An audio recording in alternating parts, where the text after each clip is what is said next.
Slight audio issues, but you know y'all ready. We gonna have a good ass pod. We had fire pod last week, fire ass pod the week before that, fire ass pod the week before that. All 103 episodes before this have indeed been fire. So let's see if we can go on a streak of 104 fire ass episodes. Yo, what's good, everybody? It's the Storm Podcast, episode 104. I'm your host, Malcolm. I'm here with my boys.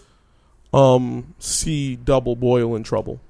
C double boil. Oh, okay. I could understand. Yeah, no, that shit confused the fuck out of me. No, I got it now. Shit, what big oof. It is I, Vermilion, as always. What up, what up, what up? How we doing today, gang? How we feeling? Crazy. Okay. Millie? Crazy too, I guess. Oof. It's fucking hot. Y'all niggas have some horrible ass energy today. Where the energy at? We're feeling crazy. Do I need to share some chakra? Is that what we on? Y'all nigga, niggas you're not chakra? Naruto. Yeah, you ain't the main character. You ain't got the splits. I'm not the main character? No. What my initials? MC. Ah. What's the middle one? S or something like that? Yeah. MSC? No, you ain't the main super character. Main side character. Yeah, main side character. Yeah. That was clever. Nah, you got me. That was clever. How y'all weeks been though? How y'all feeling? Man, I'm chilling, focusing on me. I've been talking to people on my Snapchat about the podcast and shit, so it's been fun the past couple of days. That's what's up. And you start talking to people and you have a conversation with somebody that you have not talked to in a long time. Facts. And then it's like, man, fuck. Where did the time go? Hell yeah. Shit, that time be moving, nigga. Flying. Feel like I was just graduated a year ago. That shit was what? Damn near 4 years ago? High school? Yeah. Hell no, I feel like ages ago. It do feel like a long time. Yeah. I don't know why I said that. High school feels like a long ass time. For some reason, middle school feels like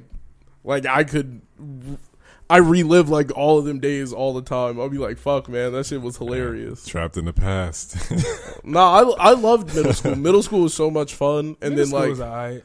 Middle school was fun in the beginning. 6th grade, that shit was OD. It was, but I'm not even that shit was OD. That person, so I don't know. I think back to that, walking through OP, all through the times of going places from when I was young. I'll be like, damn, bro, I used to really be here every day. As much as I hated high school, I do want to walk the halls one more time, just to relive that, see what that's like.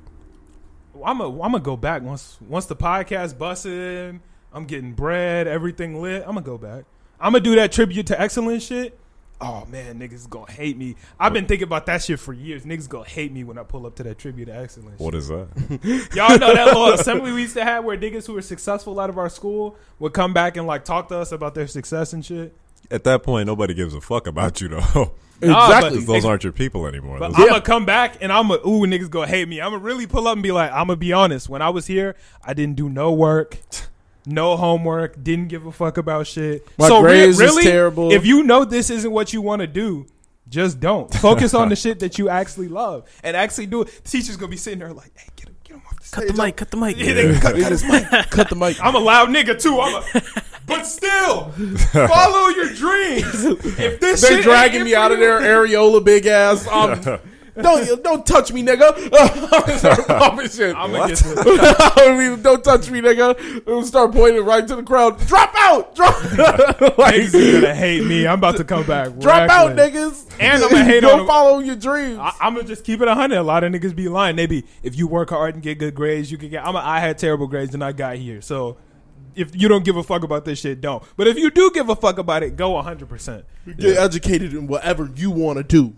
People always think that when I say shit about school, I'm anti-school. I'm not anti-school. I'm just pro do what the fuck you want. So if school, not for everybody, bro. If school is how you're going to get to your goals, then do that. Put your 100% into that shit. But if it's not, then if you know it's not, there's no point in lying to yourself. I hate when people lie to themselves. Look, I don't like when people lie to other people, but that's more acceptable. When you lie to yourself, that's really some whack shit. But yeah, was that it for your week? I be going on rants a lot. It's fine. I be getting in these rants. Vic, my week was good, man. Busy week. Try to enjoy the nice weather we had this week. Good Pretty ass fucking weather. nice. Good ass weather. Yeah. Been a long ass time since we had 65-degree weather. Big facts, man. Big Yeah, facts. fuck That's just been snow. decent. Hell yeah. Dipping back to the 40s though, from what I hear. Yeah. Yes. I mean, That's as fine. long as it's not freezing, I'm cool. Yeah. It's supposed to I'm be alright with snowing Monday, Tuesday. That's kind of whack.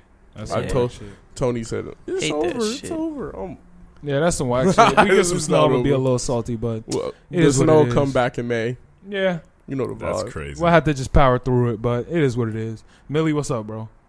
Man, I met this guy at the store, and he What actually store? it grocery store. Jewel. Got it. Yeah, he actually has a master's degree in acting, and I expressed that I kind of want to like branch out and do a little bit of that just to see what it's like. Is Just that for- why you asked me if I for wanted to take giggles. acting classes with you? Yeah, it's the gang. Yeah, I asked a bunch of people. Okay. Like, yeah, just shoot a wide shot to see who else would want to do it. And he's actually like very gifted at it. I think I'm gonna give that a shot or like reach out to him and see what he could do for me and probably take a class or two. Yeah. Sounds like fun. Other than that, I have new ink on my arm. Painful experience. Now I just need to fill in this gap right here. And then I'll be straight. But for this one, I think I might have to pop some pills because it's right here. And this is the most painful part on the arm. Bitch So- ass nigga. What? Thought you like pain, bro. You a bitch ass nigga. That's too much pain. I like pain. Why get but it if not you too can't much handle it? pain. Exactly. For the look. So if you can't handle it, you just Yeah. you okay? Nah, that's whack. You can't I handle can it. handle You it. gotta I just earn need it. a You little have to bit earn of it. assistance. Gotta earn gotta that earn shit, it. bro. The perk 30, exactly. You gotta earn it. Oh, I've earned a bunch of You tattoos. gotta earn it. You gotta This- earn it. You earn your stripes. Niggas don't just hand you your Oh, stripes. so where are your stripes at? I don't want them.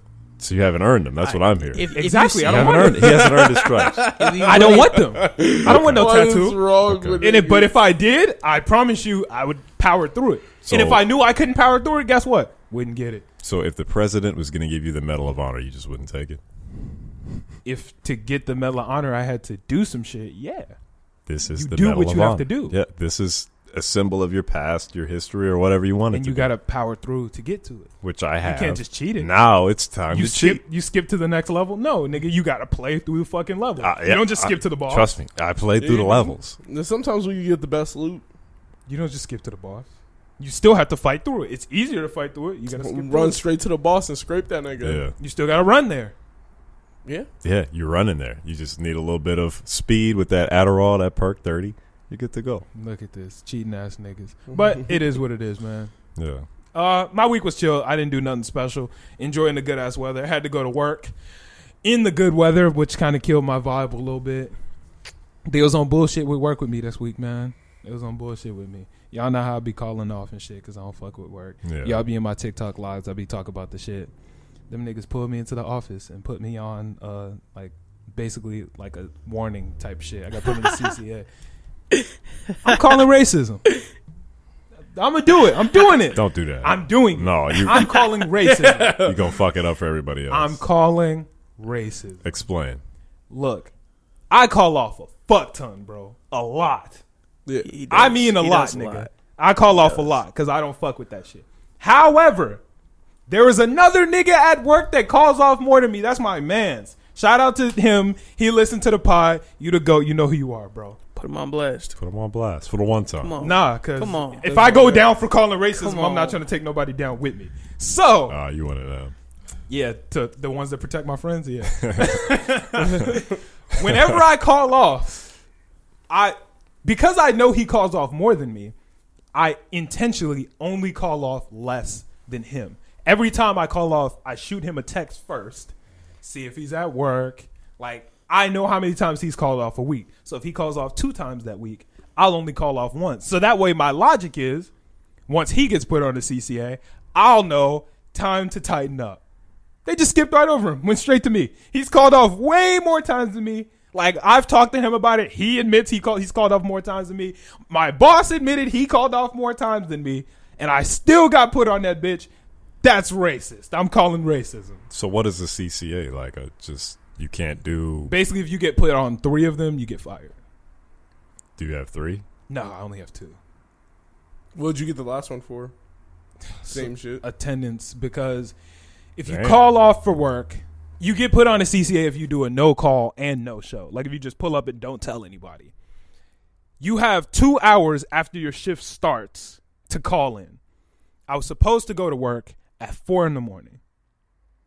I called off at 5:59. Nobody's there. They never fucking pick up. Bro, so this is the Shit. bullshit part. I called off at 5:59. They didn't answer. I called again at no. This time they did answer. I called off at 5:59, but by the time they picked up the phone, it was 6 o'clock, and they counted that against me. But you have 2 hours, so as long as I called before 6:01, I should have still been good. But I'm calling racism again. Not to mention we have a 5-minute grace period at work. So if I pull up to work I'm supposed to be there at 4 and I pull up at 4:05, I'm not counted as late. But apparently that shit just don't matter when you're black. So I'm calling racism. Wow. I'm doing it. Is the other guy who calls off black or white or? Nah, he's Mexican. Oh. But like everybody there is Mexican. So Wow. I'm calling racism. I hope you listen to this, my boss. So you know you racist. Damn. Nah, that's my homie Yeah. though. I fuck with my boss. Fuck you, He Oscar. cool as fuck. Is that? Oh, that's our friend. Yeah, Oh, that's my okay. dog. Yeah. That's my dog. I called him racist on some joking shit. Like he's not racist, but nah, niggas hate me. I don't know why. I don't know what I did to hurt their feelings, but I'm calling Hey, man, racism. just talk to HR. HR is the one that put me on the fucking CCA. Fuck HR. So Ew. what's the likelihood of you getting fired? Very low. Yeah. Why? Because I'm not gonna get fired. The only They need you can really motherfucker. only get put on one. I'm good as hell. 2, you only get put on a CCA for like attendance issues and like big shit. And I've already gotten the 2 attendance issues you can get put on it for out the way. So, like, Big shit isn't like somebody. if you I start like a hit a fight. guest, yeah, like started wilding out on some shit like that type of shit. I'm gonna have to come in there and start a fight. See what happens. What the fuck that got to do with me? Start a fight with you. You think I'm gonna fight you? Yeah. No. I'm gonna laugh at your Why'd dumb you ass just and walk say away. yeah Okay. like that? You was We'll like, see. yeah. Well, I'm gonna laugh at you and walk away. I'm on We'll your see. head. You I'm like, if you don't get your She gonna bitch just let him ass, sucker punch you, He bro. gonna let he's it not happen. going too. to. Hit me. Go ahead. Hit me. Exactly. Right there. Did I Right flinch there. because you're not gonna hit me? You want me to hit you live on air? Hit me, nigga. Go ahead. You're not gonna do it. His cell phone him. Hey, let me Okay. zoom in. Let me zoom in real quick. You want to close your? How hard do you want me to hit you out of 1 to 10? You're not gonna hit me. Where do you want me to hit you? It's that easy. Where do you want me You're to not gonna hit hit me. Hey, if do you he want hits me you, you can't get mad. He's not gonna hit me. All right. Where do He's you want not me? gonna hit Where do you want me. me to hit you on the leg? He's not gonna hit me. On the leg? You're not gonna hit me. On a scale of 1 to 10, how hard do you want it to be? Knock me out, nigga. I'll hit you. This is what I'm comfortable See? with. I'll hit you on the leg for about like 9. Like 9 on Nigga, the scale of first intensity. off, if you hit me in the leg at work, I'm still gonna laugh at you and walk away. But you're still getting written up, right? If 'Cause you got hit into a me, fight. Yeah. the fuck would I get written up for if a nigga hit me? If anything, you would get I thrown don't out the know. store. I'm gonna get written up. You're gonna first off, they're gonna take your ass to jail. Fuck you mean? Good point. You're black. If you just black hit niggas in public, I already told you they racist up there. You going straight to jail. Okay, good point. They calling the police regardless. Exactly. It's over with. Damn, You try so to you're start not a fight. gonna with They me at called work, the they I'ma called laugh the at police you as and soon I'm as you walking. walked in the building. Yeah, police was on standby. Yeah, nigga. you're right. Look at you, Cards are stacked against black nigga with locks and Yeah. a chain.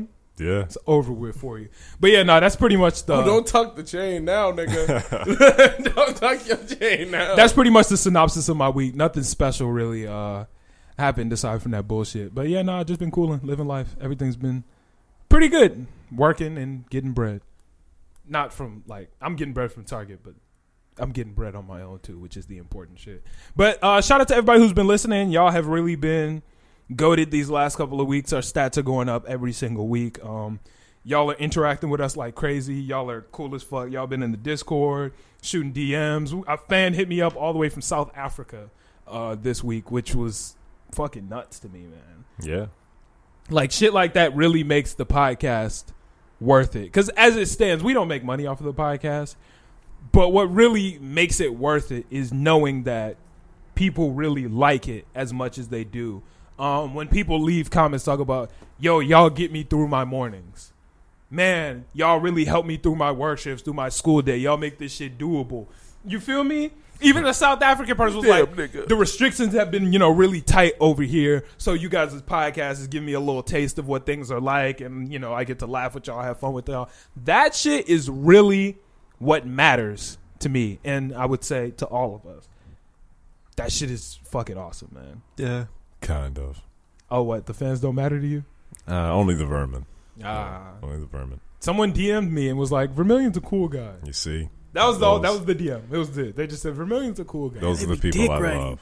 Hey, what you talk about, man? Dick right, man. You be happy when you get you some, man. Don't be hating. God, Don't do that. You wait your turn, man, and it'll come to you. You be. I didn't hate on niggas when they had niggas. Exactly. He's overrated, guys. Overrated. He's overrated. You're tripping. I'm worth every penny, man. Yeah, you're probably properly rated. You're not rated that high, but like where you are rated is like proper. I'm a 99 overall, my friend. When it comes down to potting, nah, you probably like 80. 80. Yeah. So what you? Probably like a 91. C2? Probably like a 80. Vic? 52. 50. Yeah, that's why you don't got none. That's why you're hating over there. That's why you're hating. Y'all niggas ignorant as hell. Since we talking about ratings, y'all catch that celebrity basketball game. Yes. Quavo and Jack Harlow versus 2 Chainz and Lil Baby. What would you say their ratings were that game? Lil Baby, if we had to put him on a 2K scale, he's probably a 10. It's probably a 10. You saw what he was doing, right? I think it was terrible. He got ripped up and everything. Look, I can't. But I'm not good at Quavo's basketball. OD. Quavo's good, yeah. Yo, look, Quavo really be out there playing with like D1 players. Like Fam. he does not fuck around. In a game to 21, Quavo had like 17 points. Yeah. No, but he's Nigga- a real life bucket. Nigga had like 17 points. I'm not joking. I think they said he had like 12 rebounds, like 10 assists, fucking 4 How you had 10 steals. assists? Yeah, how did Okay, you maybe tell? Running off the Maybe not 10. backboard like crazy. But that nigga Quavo's stats were ridiculous to a game to 21. I was sitting there like, If he has 17, I 100% believe it. If you've seen Quavo hoop, the nigga hoops for real. Yeah, he's actually like good. he's actually like a nigga who will cross you up, all that shit. He's like Chris Brown. Chris Brown is one of them niggas who can hoop. Brisk Breezy is ridiculous with the ball. It's crazy. that shit was Why is Chris wild. Brown good at everything? The celebrity basketball game was more interesting than I thought it was going to be. I really just watched it. I was just going to watch the highlights just to like talk about it on the podcast. But it was actually it was funny to watch just because like I actually know these people on some like music level type shit. Yeah. Like I don't know them on some personal shit yet. But yeah, nah, it was fun to watch. It was hilarious. Lil Baby was terrible. Yeah. That's why I thought it was so fucking funny. And what I really fuck with is the internet was cooking Lil Baby. Hell yeah. And he had fun with it also, you know? Because a lot of niggas were fuck y'all some bitches, blah, blah, blah. I got more money than all y'all. He played along with it. He was on Twitter laughing along with people. That's the type of shit that I like. When people don't take themselves too serious. Yeah, no, you gotta value because humor. he's not a hooper. Like the nigga's like, I'm not. I was just there because it's fun. Yeah. Exactly. Like, And that's why I fuck with it. Because a it's lot of fun. niggas would have took that as a hit to their ego, blah, blah, blah. Lil Baby just kept it pushing. You feel me? And that's what I like about it. Lil Baby he seems like a pretty cool guy. I like his humility and just having fun with the shit. Because too many people would have got mad about it. You know who was getting mad on the court though? Quavo. Quavo was yelling at Jack Hart like, "Jack, you're supposed to get that." I peeped that. I peeped it. He was. But once again, even Jack was like laughing. Like when Quavo was saying shit like that, Jack was, my bad. Like that type of shit. Which I like that because it was just fun. The whole celebrity basketball game was just like a fun, cool pickup game, which I thought was dope. And that's one thing I've realized. A lot of people just take shit like games sometimes way too serious. Yeah, don't take yourself too serious. I'm like, bro, chill out. Like, you know, like there's no stakes to this shit, right? We're at the park. Yeah, like, just having fun. There's no stakes to this shit. If like, people start laughing at you on the blacktop, it is what it is. Like, if I'm trash, I'm trash. I'm gonna be laughing. I'm be with out y'all. there, I'm be trash amazing. Yeah, like if I'm trying, I'm gonna be that laughing with everybody, having fun, because that's what you came out there for. You came out there to have fun. Now I get it if you're in an NBA game, because nigga, my livelihood is riding on this. I feed my family for this shit, nigga. Still though, it's supposed to have fun. No, Nah. Yeah, you're not supposed to have fun when with you're your a career. professional, you're supposed to be having fun, yes, but the win is what matters. Yeah. The win matters, but yeah, you can't ignore the fun. Whether it's fun or not, you got to get the shit done. I don't have fun when I go into Target, but I go and get it done. Yeah, but you have fun on the podcast. I do. You got to. But let's say I wasn't in the mood to do the podcast today, still got to do it. Yeah, but overall, like throughout the whole NBA season. Yeah. They're not going to for stick sure, on for if they're sure. not having fun. Yeah, no, I agree with you. Yeah, I think they would. You think they would? Well, with the amount of money that you're getting. Yeah, you're not making. If I that started money doing hating the podcast, but I was making $600 million a year, I don't really care if I hate the podcast. Let me make my $600 million and keep it pushing. I'm not with that. No, Honestly, even- I'm not. So if you were making $50 million right now, but you did not fuck with the podcast as much as you used to, you would not still be doing the podcast. You would just cut out the podcast and say fuck the money. I mean, if I completely didn't fuck with the podcast, I would say fuck the money because I'm not a sellout. Like, I'm not going. Well, I don't that think shit. anybody who's doing professional basketball is sitting there like, you know what, it's just not my calling. You spent like every day of your childhood doing. No, this. some niggas is not. Some niggas are not. No, I've seen it, but it's mostly the niggas who are busts. It's just the niggas who are like niggas who got to the league and then they weren't good. I mean, It was like i.e. Anthony Bennett. It like just somebody off the top of my head. Drafted number 1, supposed to be a dog. Said I don't like basketball anymore, but it was really like the nigga was Huff. The nigga, he got on the NBA court and niggas was locking him up and he was not having fun no more because he wasn't just beating up on little boys. There's a difference though. Like, there's a difference between liking some shit because you like it and liking some shit because you're good at it. We're doing the podcast now and we get 300 views an episode, which is a lot, but it's not. You feel me? And we do it because we enjoy it, not because we're good at it. I mean, I think we're pretty fucking good at it. But even when we weren't, we did it because we had fun doing so. Yeah. Some people only have fun in doing shit because they're good at it, and once being good at it leaves, they don't want to do it anymore. And that's not what real passion is. But it's all about having fun. If it's like basketball isn't Lil Baby's passion, basketball isn't Jack Harlow's passion, basketball isn't even Quavo or 2 Chainz's passion. I think basketball is one of Quavo's main passions. Yes, no, it's one of. But if his passion was basketball, he'd be in the league. His passion is music. Same with 2 Chainz. He had the opportunity to go to the league. He's not going to the league. Quavo too small. Too small. No, he could. If it was his passion, he would make it work. Niggas said that. Some people. Some people. No, can but make it work. Quavo, I'm saying. Quavo? Yes. You think if he put the same amount of effort into basketball as he did to rap, he would have been in the league? Quavo, the Migos made a lane for themselves. Back when the Migos started rapping, niggas said there was no lane for them here. Listen to their music back then. Nobody was really making music like that. Niggas was like, yo, this shit is terrible. And they said, we like doing it. We're going to keep doing it this way. And look, they made a lane for themselves. I don't think Quavo. That doesn't get you into the league. I don't think Quavo's getting. You could ball out. Keep it pushing. You can ball out all you want. If you're a 5'7", no vert, you can, and you're not that good a shooter, you're not making it to the league. Like Quavo's nice. He's the end not of the day, Kyrie Irving nice. You can do what he's not like, because it's not his passion. If you want to, you can do anything in this world that you want to do. If you're too short, but you're still the best nigga on the court, you're not too short anymore. No, you're still short. You're short, but you're not too short. Yeah, but if I'm doing the best in the entire league, if a nigga started putting up more points than LeBron and was shorter than LeBron, he's not too short anymore. There's no such thing as too short. No, there are niggas who are shorter than LeBron who outscore LeBron. That does not make you better than LeBron James, though. But basketball, you don't win off of the average height of a team. You win off who has the most points at the end of the game. And if there was a nigga that was good enough to be better than LeBron, he would be his height regardless. It makes it easier to be tall. But if you work hard, you can do it. Scoring, right? Scoring and the whole action of defending is just like, it's very height based. But if I can do it regardless, it doesn't matter. Yeah, if you can push past my height, yeah. Good but luck.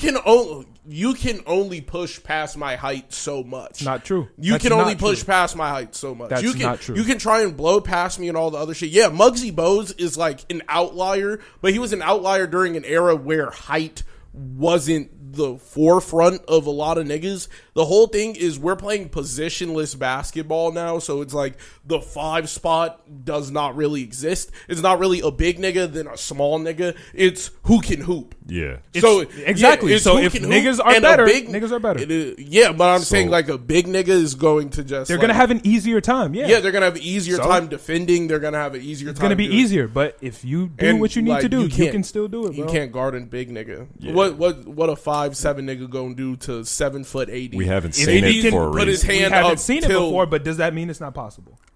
We haven't anything seen is it in possible, so but long. it hasn't happened, and it's probably not going to happen for No, a while. Because I'm niggas saying have a lot that of niggas mindset. like a lot of niggas like It's their not gonna dreams happen. just can't come true due to like shit like that. Like if you're not five, true. if you're If 5'3", you're you're listening not to the- getting you're not getting to the league. If you're listening to this podcast, you can choose to take that mindset or listen to me. Do whatever the fuck you want to do in life. I don't care if you're 5'3". to the EuroLeague. I don't care if you're Yeah, 5'3" go or somewhere not. else. Go If to you Europe. want to be in the NBA, you can do the shit. There's you can more do it. You can opportunity. literally do anything you want. There's to do. way You can better do anything you wanna opportunities do in this world. overseas. Yeah. Don't don't limit yourself to the NBA. That is the problem that a If lot of people that's have. what you want to do whatever the fuck you want to do in this world. Listen to me. Listen to me. Work towards your goal. Smarter, not harder. There are a lot of ways you can apply yourself. If in we want to work basketball. smarter, we could have went to college. We could have went to college not and smarter. got ourselves a job. That's not smart. Nigga, do you understand how That's hard book we're working smarter. every single day? We work hard as shit because we have a dream that niggas, I don't know about you, niggas Okay. told me we couldn't do this shit. Niggas say that Niggas shit said- all the They time. didn't say that to me. That's fine. I'm glad. Niggas lie to you. I'm glad. Oh, wow. But niggas have, Niggas I've heard lie. that shit before multiple times. But it's what I want to do. Your shit not going But if nowhere. you're You apply- ain't shit. I'm You saying ain't got that- shit. You ain't got nothing. Your studio's not getting bigger. It's not doing shit. I've heard all that shit. But guess the fuck what? When I get my money, I'm not gonna turn around and tell you you're broke. I'm gonna tell you you didn't chase your dreams and you sat at a 9 to 5. Right. Now, And that's what I'm going to tell you. this is the application I'm talking about. Yeah. Let's say your passion is basketball, like not college or anything else, like basketball. If you want to go to the NBA, think about what you're trying to do and think about the other ways basketball can be applied to your life that can make you happy. You can be a sportscaster. You can go overseas and play. If I want to be in the NBA, if I want to be in the NBA, I'd be in the NBA. I don't give a fuck. Whether I happen to be 6'2", but even if I wasn't, I would. Because I'm the type of nigga that I'm going to do what the fuck I want in this world. You're welcome to try. I would. Yeah, But but it's I'm not as saying a smart lot of doors as- are automatically closed on niggas who are just like They're not not up closed. They're harder to open. Some You coaches can do just that. overlook There's that. no They're not doors gonna that are put you in the closed game. in this world. They're not gonna. You can open any door you want in this world. That's Keep not it a true. stack with you. Vic, if you wanted to be in the NBA, you could do it. You just got to work You know hard. what? for it. I want- Are you going to have to work harder Vic- than I am? Yes, you Vic, are. you know what? Become black. Open that door. Right now. Do it. You can't do it. It's not possible. There's nothing you can do. You can breach the culture. You can become someone who's really helped black people that will never make you black. Like, so But regardless. becoming black and getting in the NBA is two completely. Being a short nigga. there's going into way the more NBA. black niggas than niggas in the NBA. Yeah. So that's Wait. like, What'd you say? There's way more black niggas than getting into the NBA. Than niggas Then- who are in oh. the There's NBA. more black people There's in the world than 800 NBA total. players. There's Okay, yeah. 800 total NBA players. 800. 400 who are in the pros. 400 who are semi-pro. That's it. Where are you going to fit? And they are not. Do not listen to these shitting on dreams ass niggas. If y'all listening to this podcast, never listen said- to me. I'm never- Go achieve your. If you're 5'3", nigga, I'll see you there, bro. I'll be courtside cheering you I'ma on. root you on. Shoot me a DM right now, nigga. I wanted got you. Julian Newman to make it. I got a The nigga whole didn't make homie who He loves can't. this shit. He don't want to be in the NBA, but if he did, he'd get there if he worked hard enough at the shit. Shout out Eddie. But nah, his goal isn't to be in the NBA. But you can do anything you want in this world. Keep it a stack. Yeah, I would keep it $150 with you. It's not. I- It would be I different if agree. the game of basketball was based off, yo, you got the most points based off of the average height of a team. But it's not. It's whoever gets the most point in the game. And if I can do that being 5'7". Hey, you can do it being 5'7", nigga. Get it done. Well, I just haven't seen any evidence towards it. But go ahead, try if you want to. It just makes more sense to explore. Fuck sense. It's just follow like your dreams. a 6'3" bucket getter is just gonna have. He's gonna have a 6'3" nigga who's working at your same goal is just gonna have the bigger Work harder. buy. Yeah, you can work harder, but nobody's scoring 40 points a game. Like that's not happening. You would literally just have to outscore Until a a nigga does everywhere. it. Well, Wilt Chamberlain. But like I digress. You're not finding another Wilt. Like Wilt was already an Says outlier. who? Says the world. You're not finding another Wilt Chamberlain. You're not finding Somebody a probably said you'll 7-foot never find one Wilt Chamberlain. Like at the end of the day, like Niggas are wrong. There, you can literally You know do what? whatever. I'm in complete agreement. Like, You're welcome to try, but just like explore your options. You might have an easier time. You might have more fun doing something. DM me. Let's figure it out. You 5'7" and want to hit the league? DM me. We'll work it out. Let's get it. He not helping you get there. Yeah. He Promise y'all will. gonna root you on, but then he's gonna be Nigga, like, that's this help. nigga's wilding in my Yeah. DMs. He's gonna tell me, and he's gonna tell Millie. He's gonna be like, this nigga thinks he's getting to the league. Hell no. I'm going to. Please, if you're 5'7", whether you want to be in the league or not, hit my line so we can do it and prove these niggas wrong. I don't care if you want to be in the league no more. You Vic, how tall are you? 5'6" on Tuesdays, 5'7" on Fridays. To the draft we go. Let's hope the draft is on a Friday. Let's get it, my nigga. We going. Yeah, bro. We Because going that to bitch the on a league. Tuesday, you're going nowhere. We going to the league. Let's go, Vic. That bitch Let's on go. a Tuesday. I'll you're catch you in the staying gym your ass after at this, bro. Home. Hell yeah. They're gonna be like Vic bought an undrafted. Yeah. I'll catch you in the gym after this, bro. Let's get it. Speaking of sports, we got Soulja Boy versus Randy Orton. This has been pretty interesting. I've actually been having a lot of fun with this week. Basically, This beef was not the beef we needed, but the beef we deserved. The Randy Orton? the Randy Orton, yeah. The RKO, nigga. Yeah. RKO. What are So, they beefing like, about? Basically, Soulja Boy was saying that all that WWE fake. That shit whack. That shit fake. I don't know how we believed in this shit Ooh. as a kid. Shit is fake as fuck. Yeah. Randy Orton came back on Twitter saying, bro, you a pussy ass nigga. Okay, he didn't Yeah, say he nigga. didn't say He was like, you a pussy ass bitch. This shit ain't fake. We'll really fuck you up. We'll wild out, blah, blah, blah. I throw you through the canvas, all this shit. To which Soulja Boy came back with, nah, nigga, that shit is fake. I don't care what you say. It's fake as hell, and you're not going to convince me otherwise. Then Soulja Boy came back again and was like, no, then Randy was like, bro, see me in the ring then. I really tear your little ass up. Blah, blah, blah. Do this, that. Soulja was like, bro, I watched a WWE fight again. He said, that shit has gotten even worse. He said niggas was spitting fire and acid and flying around, blah, blah, blah. He was like, nah, I can't rock with none of this. And Randy's just been going back and forth like crazy on this nigga Soulja. I don't like how Randy Orton had said like you're broke or something, like your check is going to one of your like 7 baby moms. I didn't like that That part. seems 'cause racist. He said, yeah, he that said which seemed like he said which one of your 7 baby mamas do I have to are gonna send me a check for making you relevant again? Soulja doesn't have any kids. Yeah, like why would you say that? It's racism. All of this shit has had racial undertones to me. I'm gonna be honest, and I fuck with Randy Orton, but niggas is wildin', bro. Yeah. Niggas is wildin'. I was like, Soulja Boy has kids. When he said that, I was like, Soulja Boy don't got no damn kids. Yeah. I was like, Yeah. I would have seen baby Draco by now. Like, there's no way. I was like, there would have been 0% chance I have not seen baby Draco. Unless he's Yeah. hiding the world from his son. Hiding the son from the his world, hiding the world from the kid, and the one that had the kid from the world.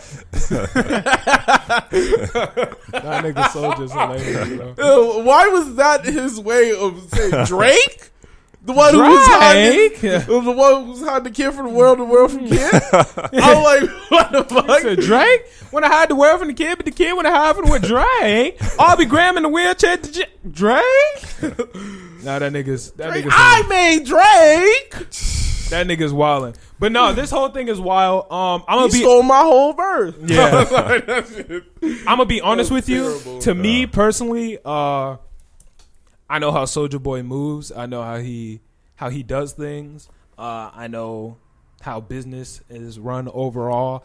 I think Soulja Boy already had a match lined up for WWE, and this is the rollout for it. Yeah, of course. Yeah, I think that's pretty obvious.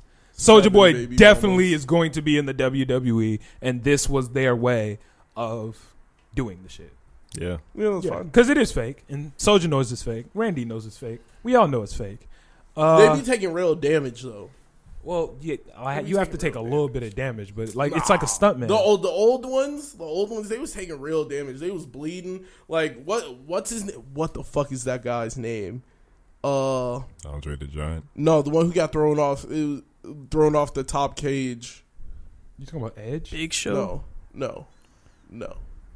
He got thrown off the top of a cage by the Undertaker. Nigga, everybody. only one nigga's ever been thrown off the top of the cage in real life. Yeah, I don't know. But That nigga, it's not like his back is fucked up, all types of shit. There's hella wrestlers who are like, the nigga took a 25-foot drop. Like, it was a real 25-foot. Mankind, yeah. They're stuntmen. They're stuntmen. Stuntmen get hurt, but it's controlled hurt. Everybody in the NBA is a stuntman. No. In the NBA? Not NBA, sorry. Everybody in the WWE is a stuntman. In the NBA, they get hit in their hand, they be fall LeBron right to the is a ground. stuntman. Everybody in the WWE is a stuntman. Yeah. You know how to do but they stunts. take hella real damage. Like, that's what stuntmen do. He has like real cuts on his forehead from bleeding through that's what happens. Bleeding through matches. Yeah, but like, does that make it less like when it's scripted? Yeah. How? Nigga, you really bled. You really got thrown off a 25-foot cage. It does not matter if it was scripted or not. If it was, you got thrown off a 25-foot cage, nigga. You're taking damage. He jumped off a 25-foot cage intentionally. He didn't get thrown. He knew when he walked into that match, he knew he was going to come down off of the 25-foot cage. He knew that. Regardless, he knew what he was doing, and he has the skill set to handle Millie, it. if I go jump off a bridge or if I get thrown off of it, do I hit the ground at the end, nigga? Yeah, you hit the ground. I'm not hearing any. If I've been training to jump off this bridge my entire life, it's not impressive. Like, it's impressive that you trained for it, but this shit is so fake. Yeah, no, this shit's hyper fake. Bro. But niggas are taking real damage, and that's the. Oh, that shit's gonna hurt, bro. That shit's gonna hurt. Like, regardless, you niggas train for this shit, nigga. I don't think you can train for that. What do you think stunt school is, bro? Being thrown off 25 feet. That's what stuntmen do. But the pain, like, you can't train to get your ribs cracked. There's still gonna be real and your pain. back broken. You can't train around that. You're sitting down. Y'all know what after stuntmen are? Yes. You know what a stuntman is? Yes, I know what a stuntman is. Yes. Like, what y'all talking about? But if you're thrown off 25 feet with no, like... There's no mat on the ground, nigga. There's no... He really took that fall. Yeah. He really took... His bones are really broken. Where is the mat? Like, there's no mat that he landed on, nigga. A stuntman generally gets something on the ground where they hit something and then their body is okay. There's protection. This nigga took a real 25-foot fall. So you think he just did that shit on the regular? No, niggas been training for that shit for forever. Okay, they probably, like, conditioned him a little bit, but that thrown off a 25-foot thing, no, you're taking real damage. But it's not the same as if you did it, nigga. Because you haven't it's trained the same for thing. it. I'm breaking my leg just like he's breaking his leg. Be done. No, you're not gonna break. Parkour niggas jump off bigger shit than that because they've just been training for it for forever. He trained, or he didn't train. He's trained. He fell. So a parkour nigga is not damage. impressive because he knows how to take the fall. That nigga is still impressive if he can take a 25-foot jump. Bro, it is impressive. WWE niggas are still impressive. Because they're still athletes. All stuntmen are impressive. Yeah, it's not real. So the shit Kofi Kingston did was not amazing. Off the top rope. Bro. A 6-foot nigga jumping off the top rope doing flips and shit and then landing on a nigga was not OD. It is cool. It's still fake. It's still scripted. I've seen Cirque du Soleil, nigga. I done gone to the Universal. I love the circus. Actually, I don't. Circus is kind of whack. But it's tough. Yeah, like you was lying. I've never been in a circus. It's not that great. It's fun when you're a kid. Not that cool. It wasn't even cool when I was a kid. When you're a kid, I like the animals. That shit was the boring part. I want to see niggas flip and do cool shit. Niggas doing flips and all that other shit, man. This nigga been saying no. The only cool one was like the Death Defying one when they be ultra high up doing that shit. That shit is cool. But everything when else, niggas do cool shit, I used to fuck with that. But yeah, no, obviously being stuntmen are cool as hell, nigga. I think that is a cool ass job because that shit is not easy, bro. Being a stuntman takes years of training. That's hard, and they get paid a fuck ton too. But it's scripted. It's fake. It's WWE definitely scripted, but like that, is fake. Yeah, I'm not real. I'm not sitting it's not here UFC. Like, he actually threw him off the cage and it was crazy. I'm not saying that. I'm saying like that does not make the shit any less painful. Yeah. The nigga really got thrown off. It is less painful because you've been training for it. It's not like you did it. If you did it, you're probably dying. You're gonna land on your neck and die. Exactly. So it's less painful because you're literally trained to do it in the least painful way. regardless, So you it's have less to take painful. a 25-foot drop. That is a nigga dedicated to his job. Like I get it. so- No one's questioning anything. Yeah, I'm not It's still fake and questioning- scripted. There's no way it's fake around and it. Yeah, it's fake and scripted. Niggas have never. Yeah. When did we ever say it wasn't fake and scripted?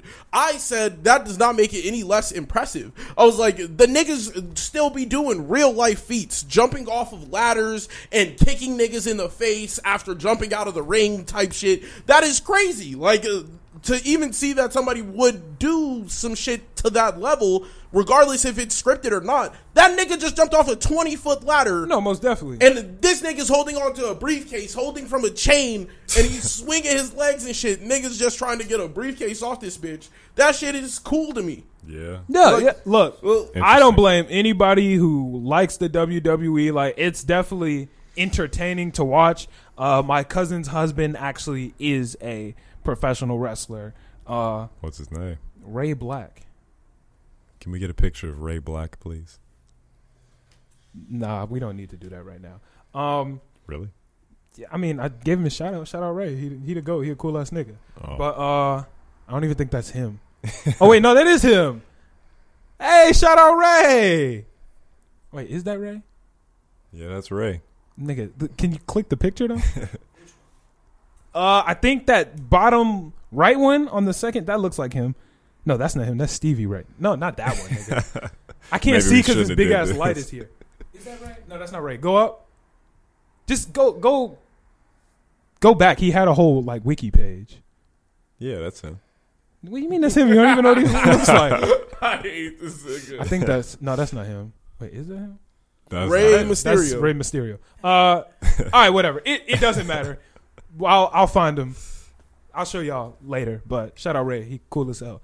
What was I saying? I lost. Anyway, Soulja is going to be in the WWE. I believe so. That's how they do a lot of shit. That's how they did it when Stephen Amell went to the WWE. He was beefing with like CM Punk or some shit, and then he pulled up in his Arrow costume. Stephen Amell is the nigga who plays Arrow in the CW.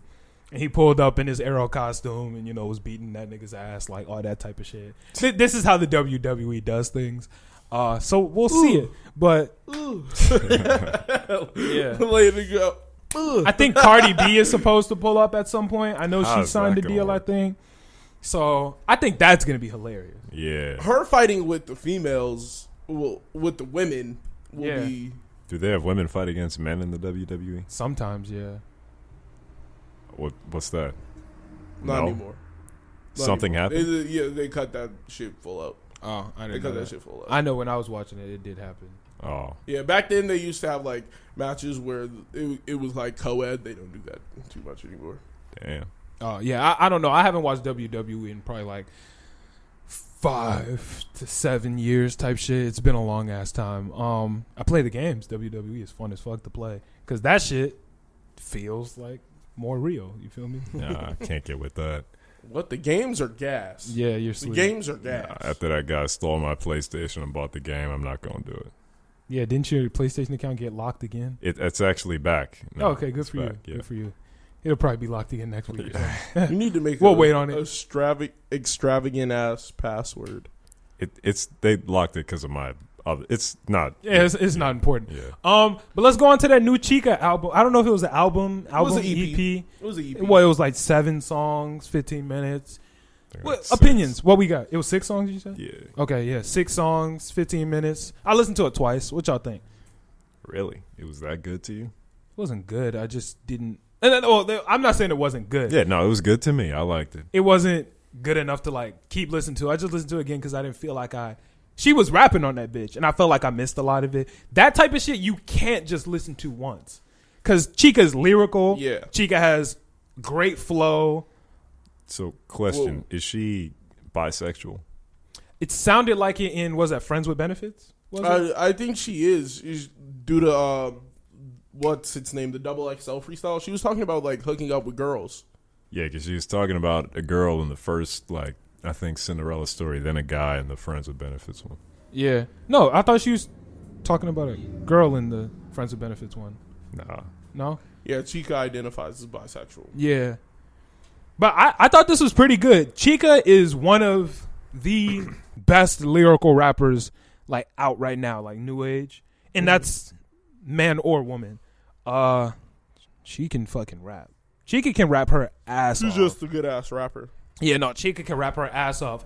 I think the second time I listened to it on shuffle, so I don't know the name super well, but I think Hickory Dickory was the one I fucked with the most. That was when she was like rapping, right? Yeah, Hickory Dickory was gas. Yeah, that was the one she was rapping. That was and the Cinderella one too. But Cinderella one, I didn't wait.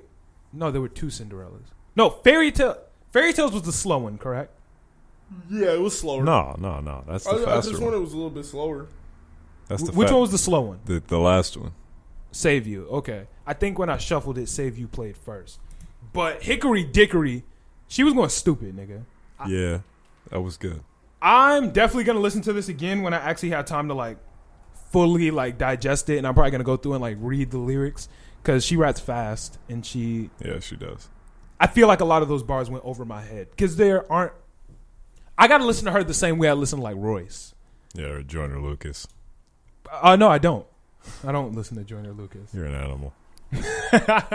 Nah, but I got to listen to her the same way I listen to Royce, where I listen to it a couple times for like enjoyment, and then I go back and actually like read the lyrics while I'm listening to it, so I can actually process the shit. Because a lot of that shit you catch the big ones where you be like, "Ooh, damn, that shit hard." Yeah. But you got to read it and be like, "I didn't even catch this bar." Little ones add up.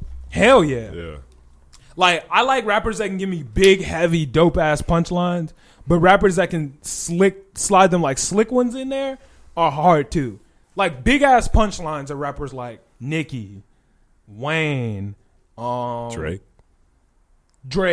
But I like rappers, and I don't like not like rappers that can't do that. But when it comes to like slicker shit, those are people more like Royce, Chance, J. Cole.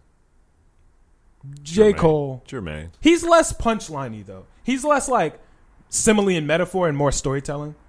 Yeah, I don't look to him for like similes, metaphors, punchlines. That's not what I look to J. Cole for personally.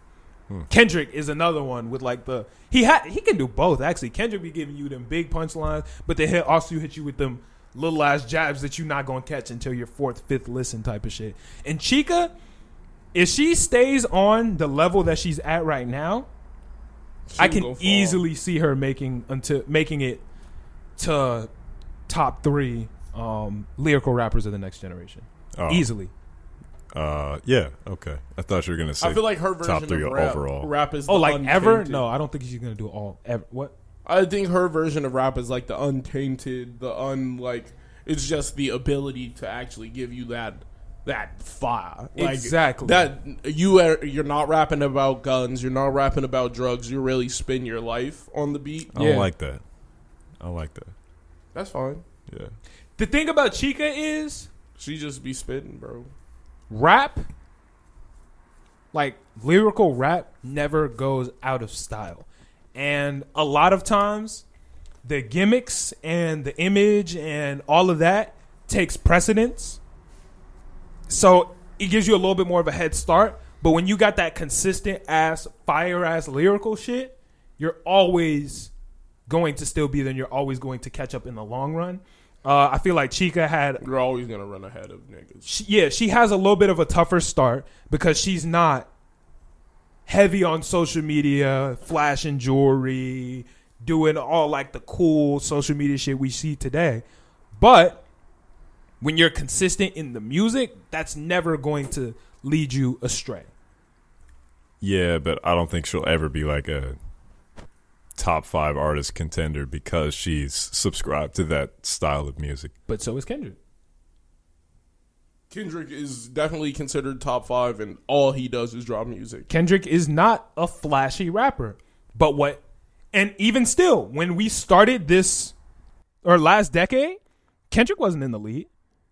Because he wasn't doing that shit. But when you consistently are hitting niggas with consistent bars and lyricism, that's always going to take you to the top in the long run. Yes, Kendrick and J. Cole. J. Cole was a little flashy at the beginning. But when you do that, yes, it gives you a head start. But you're always going to finish at the end if you have that consistent lyricism and bars, and I think that's what's happening now.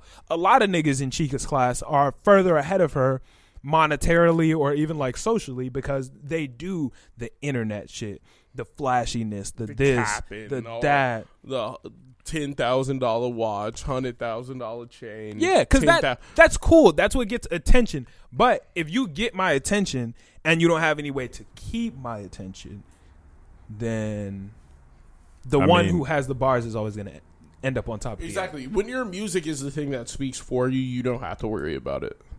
It's like, I don't have to worry about all the other shit when niggas know my music is heat. That's true, but she's always going to be mid-tier, kind of, because as the people who are flashy and at the top are losing their prime, they just get swapped out with another flashy person. So she's always going to be, like, sitting in B. But what about Kendrick, then? How did Kendrick do it? It's literally getting better. It's just getting better. Personally, I don't listen to a lot of Kendrick. I don't but you still actually know that see he's at why the top. he's champion. I don't know why, though. Because of his bars. It's lyricism on top of the ability to tell a story unlike anybody else. It's literally his bars. Everything he does with his music is why he's at the top. He's speaking unadulterated real life situations that he was in. Yo, I stole my mom's whip, wasn't answering the phone because I was hitting a lick. Like that is the shit, the art of peer pressure. That is some shit you could not get from anybody else. Not a lot of niggas hand you something that you can't get from somebody else. Kendrick was also like championed by the older generation to lead the next generation, so that's kind of why he's on top, because a lot of the old people embrace him as the next like bastion for that. But a lot of the bar spitters like of last generation, okay, no, they're not putting their backing behind Chika, but they probably will. Same with a nigga like Corday. I don't think they will because they already got the Kendricks and the Coles. But they're not going to be here forever. Yeah, but Chika being in the time frame that she is, where Kendrick and Cole are like still around and relatively popular, I don't think she's ever going to break that threshold. If you keep it with the consistency, you can make it. And it will take a little bit longer of a time. Let's look at Royce da 5'9". Took him a long-ass time to make it here, but now niggas Grammy nominated. You feel me? Because it takes a while. But when you got the skill is always going to outweigh the flashiness in the long run, in my opinion. I can understand other people disagree. Yeah, like if your best move is like, I'm really good at, let's say, dunking on niggas, anything sports related, like all I can do is catch the ball like Odell Beckham. I can reach back and one arm catch that bitch. What about the motherfucker who can catch every ball? He can catch every single ball, and he's gonna keep on working at it to get faster. He just needs to get faster than other people, and everybody else is like, all right, I'm gonna rely on shifty moves to try and get people out. Nope, I just want to beat you. I want to beat you in this all-out race. I'm gonna beat you running in a straight line. That's what I'm trying to beat you at. I'm not trying to beat you at shifting and shaking. I'm gonna beat you in the long run. Only thing about that is that really depends on what like the long run like goal is, because Royce probably not gonna get top 5 on the charts. The top 5 is reserved for the new and the flashy. So if you're consistently hitting the new and the flashy mark, like that's Drake's cool too. Not even that flashy, to be honest. Did you listen to Lemon Pepper? That's something else. Well, I don't know if you listened early to Drake was not the nigga talking about I'm going to buy you bags, do all that dumb shit. Drake was talking about the shit he was coming up on. He was talking about his love experiences, how he was talking to girls, what he used to do, how we used to ride down Weston Road, all that shit. Yeah. Like, he was talking about what he lived and what he experienced. He wasn't being flashy. $100,000 watches. He didn't need that shit. But for him to transition to the king, he put the watches on, he put the chains on, and he got the Maybachs. That's because kings are covered in gold. That's what you need to be the king. At least in this era. Now it's just so saturated with gold that every nigga thinks they're a king. Not every nigga's a king. Not every nigga is a king, yeah. Yeah. Not every not every niggas who well place their chains. Drake, when you see Drake, he don't got 50 chains on, all them bitches making the. But he does have the most expensive watch in the world. He has the most expensive watch, but that's not all he wears. It's not flashy. It's not. It's a flex. Drake is flashy. Yeah. Now, yeah. But it's a flex, but he was not always flashy. But same with Kendrick. Kendrick is gonna have jewelry on, and it's gonna be expensive as shit. But let's look at Kendrick's chain and let's look at 6ix9ine's chain, and let's see who's at the top of the game. Yeah, 6ix9ine is flashy as shit, and I hate to give this nigga credit, but his new chain is fucking amazing. The $1 million piece, yeah, that bitch is gas. The Murakami's, all of that shit that he had on when he was in the garage with the cars, all that shit was fire. yeah, he got some. It's got to be fake. The chain? I feel like it has to be. No, it's just probably appraised at $1 million. He probably did not pay $1 million. Maybe, yeah, it's probably right for the chain. That water gun one he had. You saw the new water gun one? I don't know. I saw a bunch of ones. He got one that shoots water. That one looks a little fake for me. That shoots water? Shoots water. It's actually pretty cool. I like it. It's the newest one. He just got it like this week. See, yeah, but when you're at the top of the game, you don't have to do that. There's a specific reason you do not. Like 6ix9ine does that because he can't rap. If 6ix9ine could rap like Kendrick, he would need to do that. He would need the. That's compensation. You Chika, a baby, Google Gaga. What I'm saying is, Chika, ain't got no bars. She's the type of rapper where I don't feel like she'll need the compensation. She doesn't need a gimmick. If she did it, it would boost her in the short run.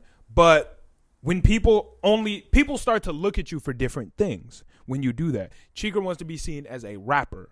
When you start to do other shit, niggas don't even look at you as a rapper anymore, when the majority of what you do is the flashy, pop out, this, that, because that's not what you're branded as anymore. When you look at Lil Uzi, while Uzi is a rapper, he's a public figure. Blueface is a public figure. These flashy rappers are more public figures than rappers. But then there are people who really got that rap shit in their bag. Always. And I feel like Chika has the ability to be that. And I think if she keeps on the path that she's on, and I'm not saying she shouldn't add a dope chain or a nice car, because get what you want in life. But I think if she keeps on this path, she does have the ability to get to the top because it's a tried and true proven method. If you got the shit, you're going to make it. Like at the end of the day, I don't need a bunch of seasoning. Why do people keep knocking on our door? You don't need to add salt to the fried rice when there's already soy sauce in it. You feel me? That type of shit. But as long as you're 6ix9ine, like you got the chains, you got the cars, you got the beef, the drama, the internet on your side, you're always you'll never be acknowledged as the GOAT. Like that's if you're trying to go for like greatness, you're never going to be acknowledged. And longevity. We don't know how long that's going to last. Because he fell off for a little while, and then Meek Mill got that nigga back on. And, well, that nigga got himself back on by using Meek Mill.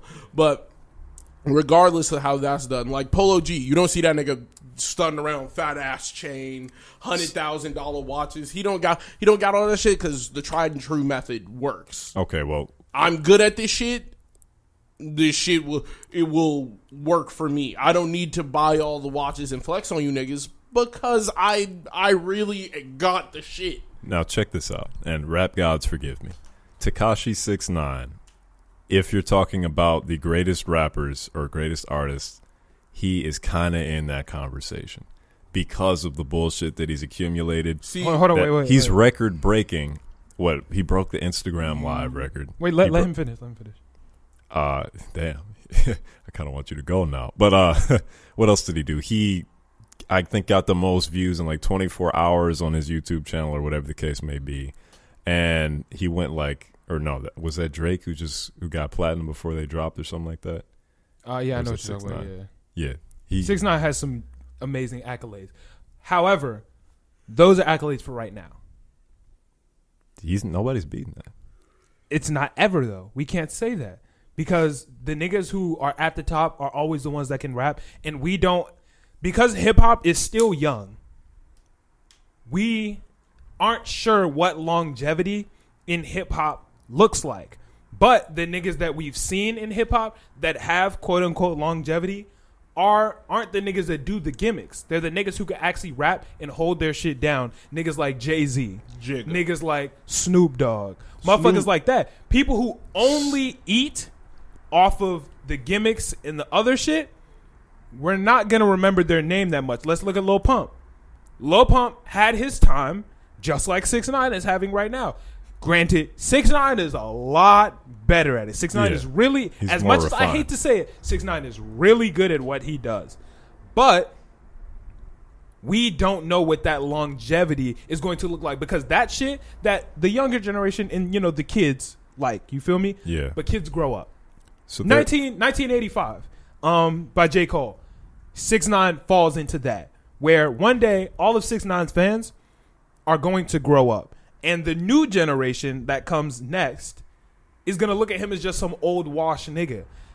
Niggas, that new generation who looks at 50 Cent for all the beef and the shit, they don't really care about that. 50 has longevity in the game because, yes, he can rap, and yes, he does have different business endeavors. Go ahead. No, it's fine. Go ahead. His longevity is from his business endeavors. His music is not entirely good. 50? G-Unit. G-Unit. Nigga, 50 stop. Cent is not the, I think we could all agree he's not the greatest rapper. No, he's not the greatest. No. Yeah. No. And there are tons of lyrically packed and dense artists who just fell to the wings of obscurity back in the 90s, back in the 2000s, just because they couldn't keep up with the flashy. Now, there are some flashy. Name me a couple. Name me a couple. Niggas Name me three from like the 2010 era. I can't think of anybody. 2010. If you were good, the flashy doesn't matter. The flashy does not matter if you're actually good. Give me some examples so Kanye I know what West you mean. Did not The have to be 2010 flashy. era. Yeah, like some good ass lyricists, lyrical ass rappers that could rap that fell off because they just didn't have it. I'm trying to. 2010 is not my Like, best era, but like- let me think. Even when I look back at like young Kanye wasn't flashy on niggas. He was just flexing his ability with music. Nah. College dropout Kanye was flashy on you. College Dropout flashy. Kanye was the double polo.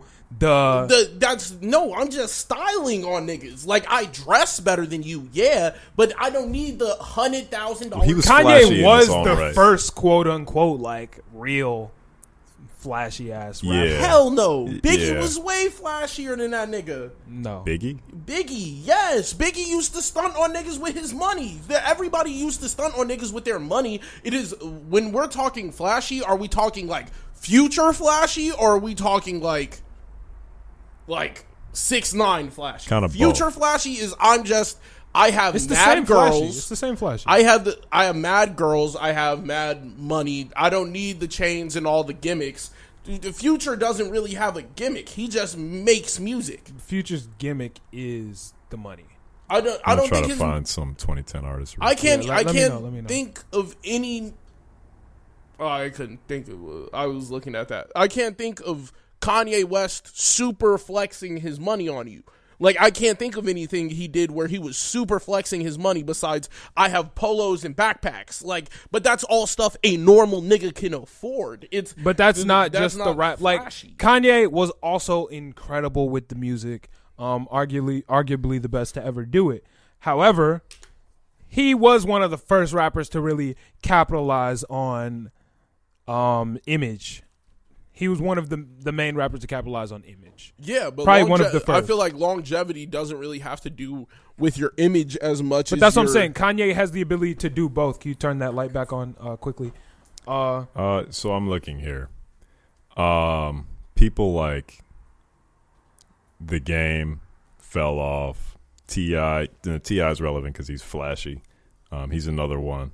Tia's not relevant because of his flashiness. Yeah, his media presence, his media flash, him being like as inflammatory as he is. Lil Boosie, he's relevant because he's flashy on the media.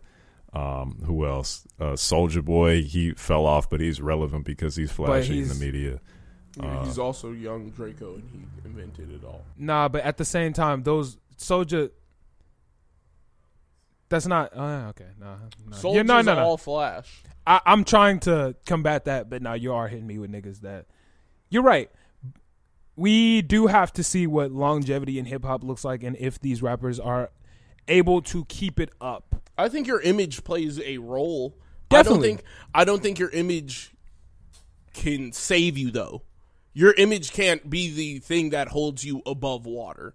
It has to be like both. Both in tandem is the thing that gets you longevity. Yeah. sure. It's not just like my image was the fucking best, because then niggas don't stop looking at your image. Like that happens. Niggas just kind of take your eyes off that shit. And then with the music, if I have your ears and your eyes, nigga, your full attention's on me. I guess we just have to see. I think that Chika does have the ability to make it to the top. I think she just has to keep on what she's doing right now because this was some good ass shit to me. Yeah, I was really fucking with this shit. Better image, and I think I'm just going to keep. I'm gonna come back after I've really digested it because I gotta actually like get in my bag. We're recording at noon on Friday and it dropped at midnight, so I've only had 12 hours to listen to it, and I was asleep most of those hours. But yeah, we'll see. We'll see where her career goes. I'm definitely gonna be watching out because I'm a fan. She's turned me into a fan with her last 2 projects, so I'm gonna keep listening. Yeah, this is the first thing I've heard from her. It's good. Oh, you didn't listen to her last project? It's promising. No. Oh, you should listen to it. I think it's called. I can't remember what it's called. I know the thing is a controller. It's like a blue background. I think it might be called Control or some shit like that. But it's good. Industry games, yeah. Oh, I was going to say Dark Sky Paradise, but that's Big Sean. Dark Sky Paradise, my shit. Yeah. One of my favorite albums of all, probably my favorite album of all time.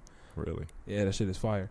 But yeah, let's go ahead and get into some anime shit. We're going to go ahead, pause this, watch a new episode of Jujutsu Kaisen, and we'll be back in to y'all 1 second. We just watched the new Jujutsu Kaisen episode. If you haven't watched it, go ahead and skip past this point. But that shit was pretty good. I thought we were talking about Attack on Titan. Nah, we'll start with Jujutsu Kaisen and then we'll go to Attack on Titan. It was pretty good. I liked it. It was a good setup episode. There was no action or anything, but I like that it helped us get a little bit more in depth into the lives of not like just the lives, but into their relationship. I like the fact that they're exploring more curses, like that curse that is just activatable. That's not necessarily like always haunting. That's pretty cool. Like somebody could be low key dormantly cursed for a while, and then that bitch could just pop up at any time. Yeah, that shit is. That's interesting. They're doing a really good job with the world building. They're doing a good job with the team building. I like how much of a team they are. There aren't a ton of anime that have such tight-knit teams like that. One Piece being one of them. Naruto. Not really, though. Team 7? They're not like a tight-knit team. From the first, like, Naruto. You know Chika Cho? But they're not like a main team. Like, so there's not really a ton of like tight-knit teams that I've seen in anime that have the type of relationship that it seems like they're going to build with this one. So I'm really looking forward to where that's going to go. Because they don't even know each other crazy well yet. True. But they're close in the experiences they've shared when it comes to like multiple near-death experience off the rip. They're all at like a similar level of power. So they relate to each other in that way. Kind of, yeah. I mean, obviously Itadori he's like, crazy. He got a little extra, but Itadori himself is at a same level of power. They're all new to the school. They're relating in that type of experience. So I think they're going to have a pretty close-knit team. And one thing that I like about that is how, what's the girl's name? I still don't like know her name off bat like that. Yeah. What do I want to say? It's Maki. No, that's the black hair. That's the black haired one. Yeah, I can't like their names haven't really stuck yet. Besides like Itadori. Yeah, I don't remember her name, but I like how she's a part of that team. I don't really like her character. Really, I don't. Yeah, she's just forgettable. She feels like another Sakura. Almost. She's useful, Sakura. Yeah, but Sakura was useful like in part 1 of Naruto. No, excuse me. She wasn't. Stop. How was she? Yes. Stop. How was she? Maybe I'm wrong. Yeah. Maybe I'm wrong. I mean, like, there's a ton of medical ninja back in Konoha if we needed a medical ninja. But she, like, well, nah, stood there. Yeah. Yeah, no, part 1 Naruto, she was useless. Part 2, I mean, Shippuden, she was useful. But part 1 Naruto, she was completely useless. But I like how she's a part of the team. But she's just still kind of like naggy and angry. That's kind of why I don't like. I know, I get you not liking her personality. I just like that she's a part of their actual team, which is cool. Yeah. I can see that. This was a good setup episode. The episode wasn't anything like overall crazy. I heard this next arc is going to get ridiculous. How'd you hear that? I think one of my homies told me. They read ahead? Yeah. I think I might have read that on Twitter or some shit. I don't know where I read it. But I heard this next arc is an amazing arc. I didn't know you could read this one. That changes things. It's a manga. What are you talking about? I thought it was just a Crunchyroll original. Like, No, it's not a Crunchyroll. And all the Crunchyroll originals are based off of webtoons up to this point. oh, Yeah. did not know that. Yeah, but I'm looking forward. I'm looking forward to it. I want to see where it's going to go. Speaking of Crunchyroll's originals, I found out that Tower of God and God of High School may not be coming back. There's a potential that Crunchyroll and Funimation... I was afraid. Yeah, there's a potential Crunchyroll and Funimation are going to combine and get bought by Sony. And once they get bought, all those Crunchyroll originals aren't going to get produced. Why? That doesn't These make are all sense. rumors. None of this is confirmed. Oh, So there's a chance that may happen. I don't see why that would happen. Because if it makes you money, why would you stop the thing that makes you money? I don't know. Because Tower of God is fucking amazing. So Haven't seen it still. I really like Tower. That was my favorite anime of 2020. Do you some good. But you said Yada High School was bad, though, right? No, It's not bad, but it's not great. not crazy. Yeah. The storytelling is bad. Best fights. The fights go crazy. The Tower of God, goated. Like, Yeah, Tower of God is it actually has fire. everything you want. You'd like Tower of God. But let's go ahead and slide into this Attack on Titan talk. Unless anybody else got anything to say about the new episode of Jujutsu. There was nothing like ridiculous that happened, so we don't have a ton to talk about. Itadori has a sister. Not Itadori. Fushiguro. Fushiguro. Yeah. Yeah. I'd keep on. Yeah, that's going to be interesting. There was I don't know what that curse on her forehead was. I think that was the one that made her sick. She was bedridden. That's what I'm saying. Like, but we don't know anything about it, so learning more about that's going to be cool. She got it from the bridge. No, she didn't get it from the bridge. I could have sworn Yeah, she got it from the bridge. No, When she's also cursed.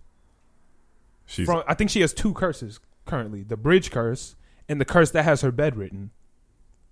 I thought the curse that had her bedridden was the one from the bridge. I don't think the bridge isn't what took her out, because none of the other bridge people had any seal or anything on them. That's weird. I think she's bedridden from something else, and they just found out about the bridge thing. Because if they knew that curse came from the bridge previously, then they wouldn't have had to do all this digging. I think she has two curses currently. I think. I'm not positive. It's GG for her. She's not getting out of that. She's gonna get out of. They're gonna save her. Nah, 2 curses. It's over with. She gonna make it. Or And she probably powerful character as fuck. development, and they kill his sister. Yeah. She's gonna have to like come alive at some point. Like maybe they'll kill her, but she's gonna have to be active for the story, or else there's some dumbass story Probably. What do you mean? But anybody Kill else the got sister. anything for JJK? There wasn't a ton to get into this episode. They turned another guy into another slave. Oh yeah, that was interesting. Now that we know that they can do that with cursed objects, that's new in the story. So I know they're going to be using them bitches to their full potential. And once we get to see how strong this curse is, we'll see just how powerful those cursed objects can make somebody. It don't look that strong. It looks pretty weak. I think it's going to be strong. It could be, but it looks like Itadori can handle that solo. He might handle it solo, but I don't think it's going to be easy. I think it will be. We'll see. Itadori is strong as fuck too. Yeah, So that Black Flash. that Black Flash is different. Man, what was it? 4 times in a row? Yeah, that shit was different. Shout out Black Flash. That shit is hard. And shout out Wally West. But Attack on Titan. What you think of this episode? This is my favorite episode of season 4 so far. Really? Yes. What episode was better? The episode where Eren destroyed the Capitol. What, last week's episode? Yeah, or no, not last week. When he pulled up on Marley. Yeah. Okay, got it. That was the best. Probably the episode where Gabby died. That's another good one. Where Gabby died. Or not Gabby. Sasha. Yeah, Sasha. Yeah. This is Fuck Gabby. This might be number 3 though. Like, this is good. We got hit with a lot of curveballs this episode. Yeah, we sure did. I remember last week I was asking you, like, what do you think is going to happen when they pull up on this Marleyan, blah, blah, blah. Yeah. When I asked that, I had forgot that nigga was in love with Sasha. The baker or the cook guy? Yeah. Yeah, I forgot that too. One thing that I am hating about this season of Attack on Titan is the fact that Falco has to keep taking Gabby's L's. Falco is holding all of her L's. Every single time she does some dumb shit, he has to pay the cost. That nigga got cracked upside the head with a fucking bottle. And the spinal shit. And the nigga got the spinal fluid. The nigga got taken onto the fucking ship and got his ass kicked. That's his fault, though. She was the one that shot Sasha. And they stomped his dumb ass out. But he shouldn't have gone up there with her. He should have stayed. He was trying to help. Yeah, but that... Because if he didn't go with her, John would have been dead too. Yeah. Because she was ready to get it busted. She was going to let off at least 4 more. Yeah. And Falco was like, nah. And then got his ass whooped. Yeah, but why does Falco have to keep getting his ass beat, bro? He should expect that. When can Falco finally catch a break? I don't know. But he should expect that with her. Did. Man, Falco need to catch a break. Falco didn't do anything. Falco is trying his best to help as much as he can. And Gabby's on some bullshit. And this nigga Falco has to keep taking all of these L's for Gabby. Vicky, you get off your phone. For Gabby, which is annoying as fuck. I mean, yeah. But at the end of the day, it's going to pay off for Falco because she's obviously developing a guilt complex. Like the way she's starting to open her eyes a little bit. Yeah, and she's going to like make a huge or probably the ultimate sacrifice for Falco at some point. That's what I'm getting off You think her. she's going to sacrifice for Falco? Yeah. I don't know. Because I think at this point, she believes that Falco is way more worthy to be the armor titan and way more worthy as a person than she is. Because she knows that she's the rebel rouser. She knows that she's getting him fucked up all the time. Yeah. And she knows that he has way more compassion and he has more of a level head than she does. I don't think she cares about that. I think she just wants all the Paradise Devils to die. I don't think so anymore. Not after I think this she's episode. slowly learning. I think she's being stubborn in something that she knows. I think after that episode where old girl talked to her about her mom, she knew. But I don't think she cared. I think she's being extra stubborn. Like Aaron. When Aaron was talking to Reiner, and he was like, hey, my nigga, we're the same, bro. I get it. I've eaten with y'all. I've been under the same roof with y'all. I feel y'all. Like, I 100% understand. But at the end of the day, I don't give a fuck. We gonna have to get it popping. I think that's kind of where Gabby is right now. Because Gabby, when dude pulled up with the knife, it was like, nah, it's cool. Gabby realized, like, these people aren't evil. But it doesn't fucking matter. I gotta kill all these niggas anyway. I think that's where she's gonna be at with it. I don't think she's gonna do it anymore. She doesn't have the will to kill anymore after being spared and after seeing them spare Falco so many times. She just can't do it at this point. You see how she bitched out when Aaron pulled up? She was talking all that hot shit. Yeah. She was talking all that hot shit. She was, I will kill Aaron Yeager. All I want to do in my life is kill him. If I see him, it's on sight. It's over with. Fuck that nigga. Marley gang. Aaron pulled up in the room. She, oh shit. She was, fuck. What the fuck am I going to do? That's crazy. Yeah. She need to calm the fuck down when the king walk in. Yeah. She talking all that hot shit. This nigga Aaron pulled up like, you was talking shit? You see this cut, right? I get it busting at any given moment. Yeah. Fuck y'all. Yeah. Yeah. This next episode is going to be good, though, I can tell. I don't understand why he would like pull up threatening his friends like that. He didn't threaten them. Yeah. He came so he can talk to them. He wants to talk to Armin and Mikasa. This is a threat. When you cut your hand. That's not a threat. That's insurance. No, that's a threat. That's insurance. He's because remember, threatening them. all of the scouts are in that building currently. Yeah. So when them niggas bust through the door trying to kill him, he going, yo, chill out. But if I'm just trying to talk to my friends. Chill out. Or it's going, I'm going to have to drop the Warhammer. But if they were to leave the room, not talk to him, and try to capture the other guys or whatever, help Hanj and them, he would have activated that bitch and destroyed everybody. I think he knows that they're not going to do it. Do what?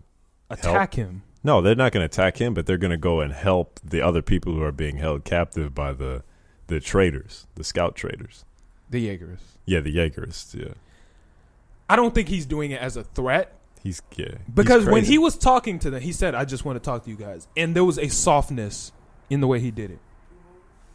Yeah, I guess. But, like, he's still about that action just because he's crazy. He's about that action. Aaron's going to do whatever the fuck he has to do. There's two ways that this conversation next episode can go. There's a couple ways, but here are the two ways I think is most likely to happen. Either he gets to talking to them and they try to talk him out of his plan. They try to talk him out of it, and he's going to push back and be like, I have to do what I have to do. Like, I'm sorry. I love y'all. I love y'all, whatever. Or, like, either they're going to come to him with, like, you don't have to do this type of shit. Or they're going to come at him like, you're fucking up. Like, you can't do this. And niggas be like, fuck y'all.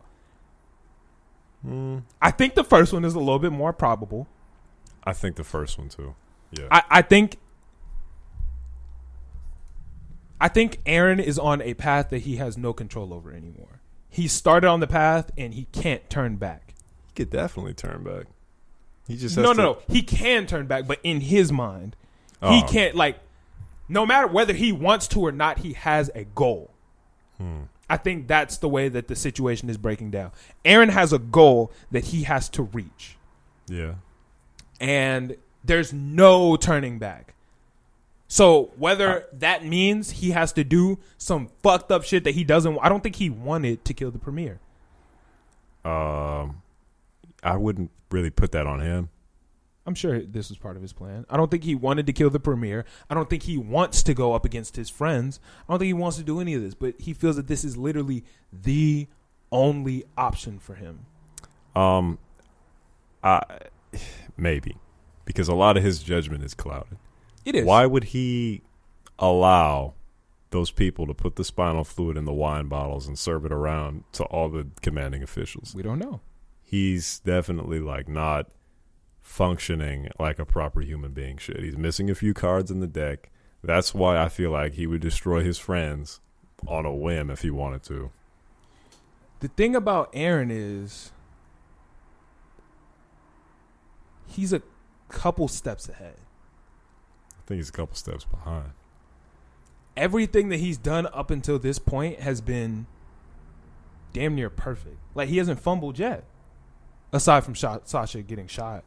But he's definitely. This nigga's playing chess. You talking about like from the beginning of the show to this? No, from season 4. Season 4. So you think he's got a plan to stop Zeke or whatever? I don't. The more that I watch, the more I think that Aaron is in control of the situation. Last week I said that I believe that Zeke was playing Aaron, but the more I watch, it looks like Aaron really has this shit under control because I haven't seen him miss a step yet. I guess, but like he hasn't really hit a step either. Like, he's just neutral at this point. He pulled up on Marley. He did everything that he said he was going to do in Marley. Yeah. He came back. He knew he was going to get locked up. He knew he was going to break out. He pulled up on the scouts nice and clean. But he didn't need to get like locked up and break out. He could have just avoided that step entirely. I feel like he has a reason. I think that Aaron is really on some genius shit right now. Really? I think he's on some delusional crazy shit. I think he's getting played. Switched roles from last week? Yeah. Last week I thought he was wilding and you thought he was on his shit, and now we're switching? He's not. I don't know, man. I don't know. He's not reliable. He's not a functional human. He just can't.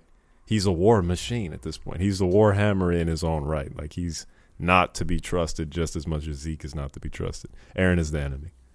Aaron did something wrong. So you're backing up off of your Jaegerist shit from last week? Yeah, I'm backing off of it. I'm not a Jaegerist, but I'm kind of walking up to the plate. I'm not a Jaegerist, but I'm an Aaronist. Nah, you're the same. You're all the same. No, because Jaegerists are Zeke and Aaron. Yeah. The Jaegers. I don't give a fuck about Zeke. I'm with Aaron on this one. Aaron is trying to destroy everybody too. I don't think he is. I believe. I think he's a lot of steps ahead, and niggas don't realize it. We'll see, I guess, but right now it seems like he's behind. Zeke is playing him, and them other niggas, the Yelena, he's playing. I don't think black guy Onyan Capone. I don't think he's a part of that at all. I think Onyan Capone is scout. I think he's on some true scout shit. Yeah, as black people are, they don't switch up. But it's kind of racist. I think it's just it's so weird. This is my favorite episode now that we're talking over it. Mm-hmm. I think it's one of the deepest episodes. Yeah, the most happened. Oh, I can't forget when Sasha's mans brought Gabby up to Sasha's dad. Sasha's man. Oh, the cook. Yeah. I can't remember his name. Did you think that the dad was going to kill Gabby or do something to Gabby? Nah, dad is a pussy.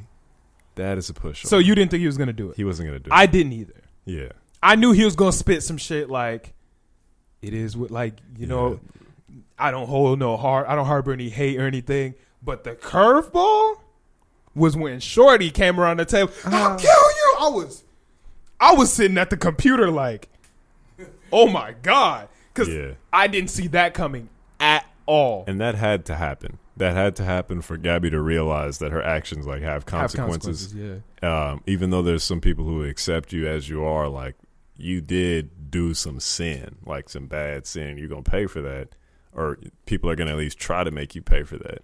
That had to happen. I think that was the reality part of the situation for Gabby. Yeah. Because the dad forgiving is kind of puts Gabby in a situation of, I've done a lot of shit and these are good people. Yeah. Everything's gonna be okay. I can really let my guard down.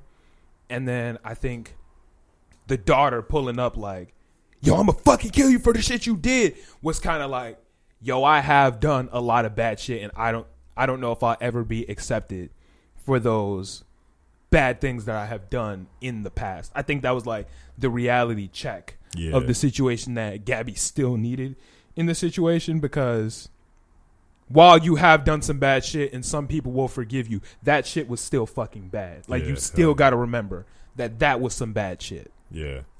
Hell yeah. Do you think she ever draws comparisons to herself and Aaron?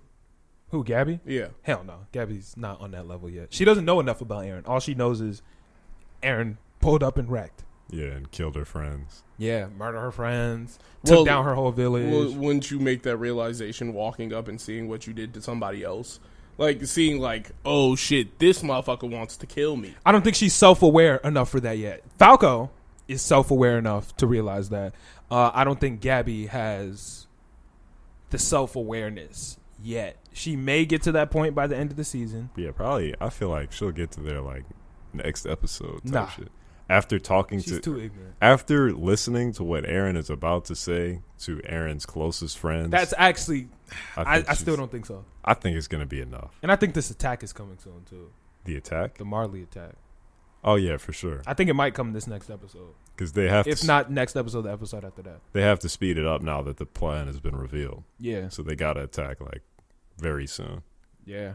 So we'll see. It's going to be interesting. That's actually crazy and I still don't understand how his spinal fluid is enough to like put people into a state where they could just be turned into Titans like that. Because I believe it has something to do with the fact that Eldians can get turned into Titans with the Titan serum. And his blood counts as the serum? I believe so. Okay. Because, you get it from his spinal fluid and he has the serum in him. Right. I think that's what does it, I believe. It was clever. I don't know why other people's doesn't do that. That I don't know. Yeah. But I like how he tried to trick them by saying it makes them freeze, but it actually doesn't. Because they've all been drinking it and they didn't know that they had it. Yeah. That's very, very clever. So he basically set them all up. So Zeke is a smart nigga. Yeah. Zeke is a smart nigga. Because if you give them fake side effects and, they never experience it, they think they're good. Yeah. But at the same time, I don't know why nobody, researched into that and they just took his word for that. This is interesting. I'm enjoying this season a lot. A lot more now. Yeah, for sure. Yeah, it's been picking up. Let's go from Attack on Titan into The Promised Neverland. How do you feel about this episode before I say anything? I have strong feelings toward this episode. I feel like they should change the title to like The Never Promised Land, because they just never fulfill their promises and anything like that. It's sad. It's real sad. I didn't like this episode. This episode of The Promised Neverland may have been my least favorite. For what reasons? Couple reasons. One, Norman is bitch Aaron. Yes. He is on a path that he can't turn back on. He has to do what he has to do to save the world for his friends once he dies. Yeah. But he switched on a fucking penny. Yeah. On a goddamn dime. Nigga. Yeah. Turned over. But this is what I hated about this episode more than anything else. Zero, and I mean zero, sense of consequence and zero sense of permanence at all in this show. Everything happened so goddamn easy. Yeah. Boom. I pull up and wreck the whole village. Heal them all up in the next 10 minutes. And nobody's mad at you. And none of them are mad at you. Yeah. Oh, shit. But you remember we said last week, when Norman switches, his gang, they not going to switch up because they got that hate in their hearts. Don't worry. Switch on the penny. Don't even matter. Don't worry about it. It always does kill me when you're watching a TV show and everything goes right. I'm like, come on, bro. That couldn't have gone wrong. Yeah. I'm like, if this was real life, we would have got fucked over 5 steps ago. Yeah. I'm like, it was so whack. Fucked.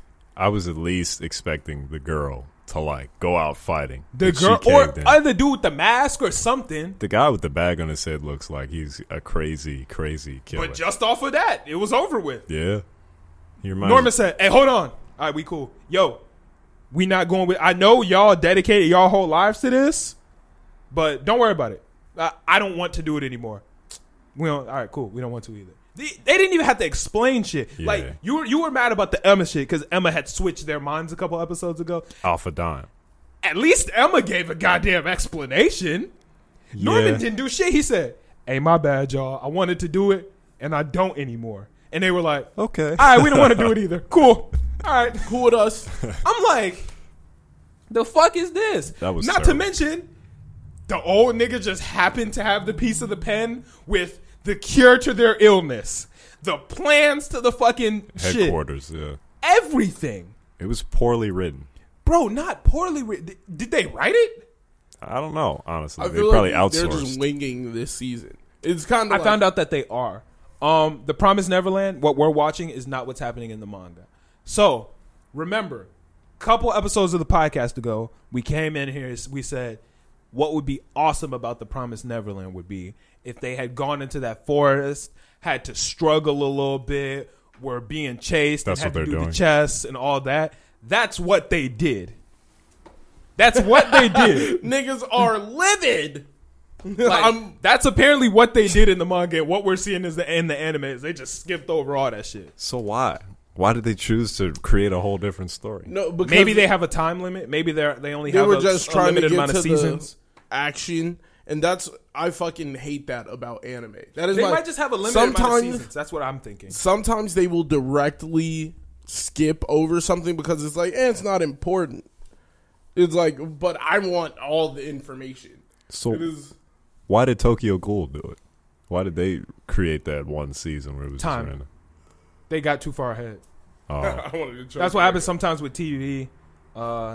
You get ahead of the manga. Yeah. And I think that's what happened for Tokyo Ghoul.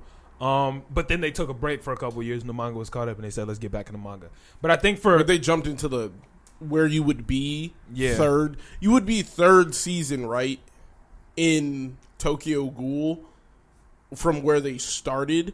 But like they started third season as if we watched season 2 correctly. In that case, I would have just preferred like filler, like just some straight non-canon. Well, I don't know what 2. I think the situation for Promised Neverland is, and I'm not positive, but I think they have a limited amount of episodes, and they have to get to the end by the limited amount of episodes that they have. Because I believe the Promised Neverland manga is finished. I'm not positive. But I think maybe they only have 3 seasons, and they don't have enough time to do all that, so they are skipping certain parts of it. So they were just doomed from the start then. Yeah. Seems like it. Wow. If I were And now there's no way they're going to get renewed for more seasons because it's terrible. Yeah, it's garbage now. Yeah, so there's no way they're getting renewed. If I were the creator of the show, like, or the actual series, I wouldn't I wouldn't sit through this. Like, I couldn't have my creation just be destroyed for some timeliness. A lot of people will sell their show for bread. I'd rather be like the Hunter x Hunter creator and just take years on hiatus before I like get rushed. But some niggas have the ability to do that in their contracts, and some niggas don't, because the writer of the manga does not always have the writer of the manga doesn't always have any power over the anime. Why not though? Because sometimes you sell it.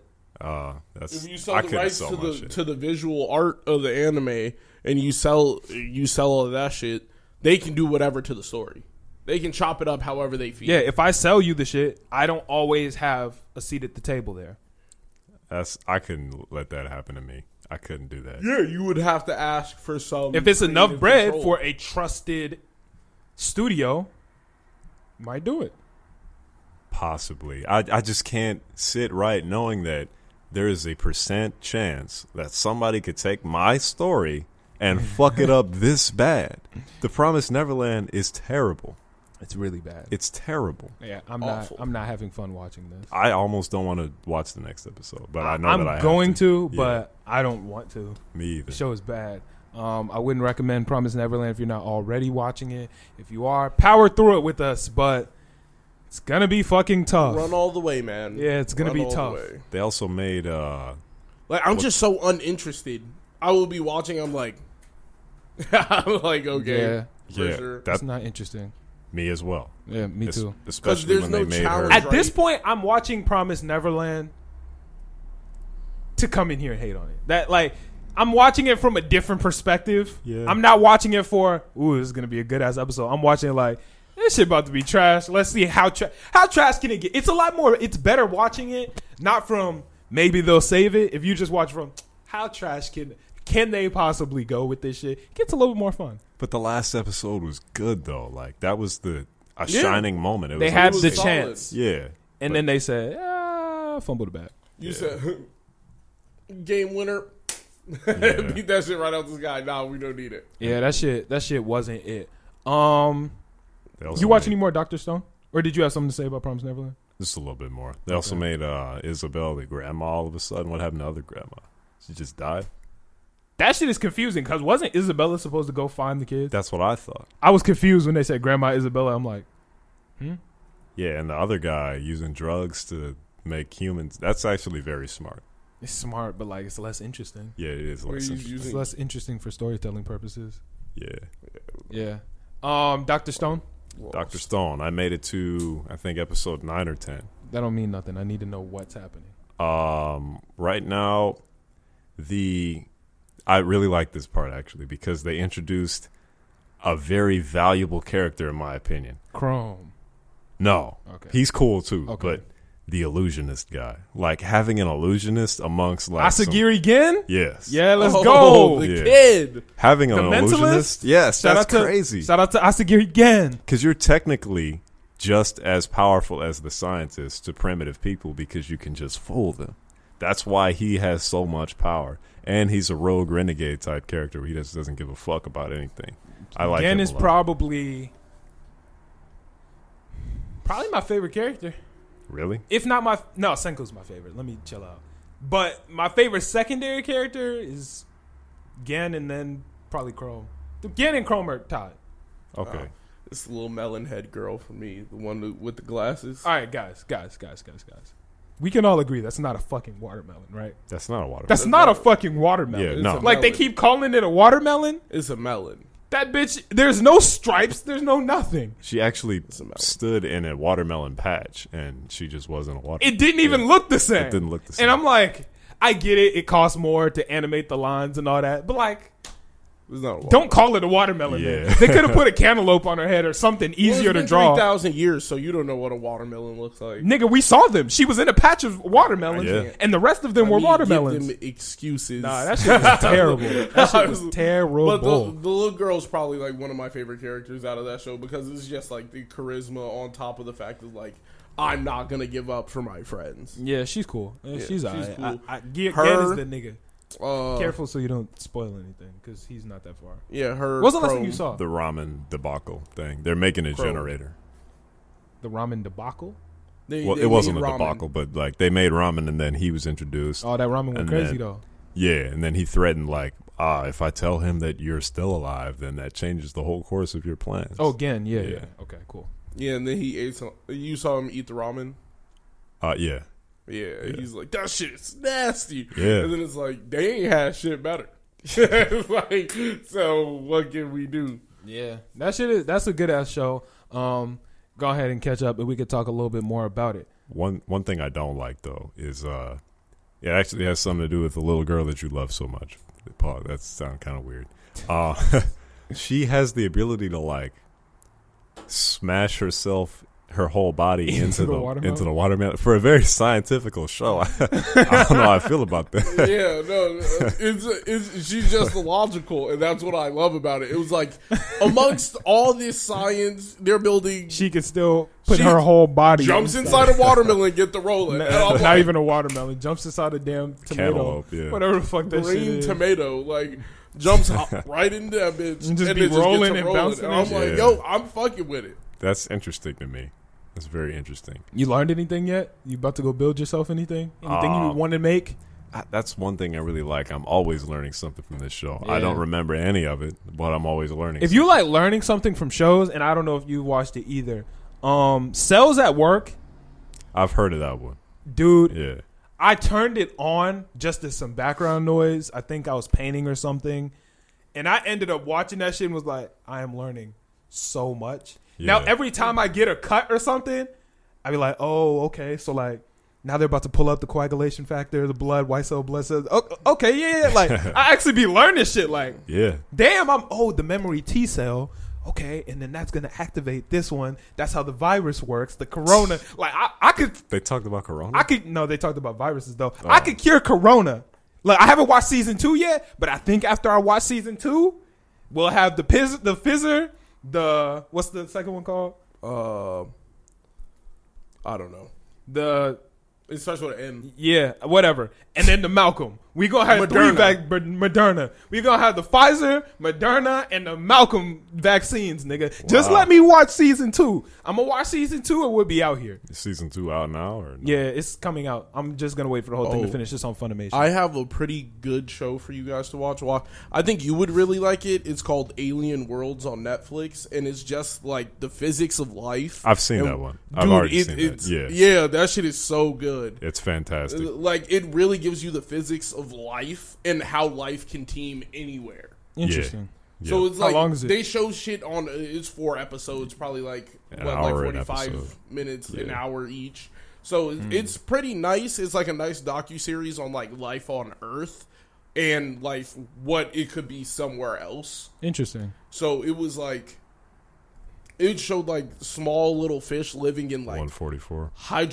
hydrogen sulfide, like covered water. Like it's so acidic in there, but they're able to live in like the less dense parts of it.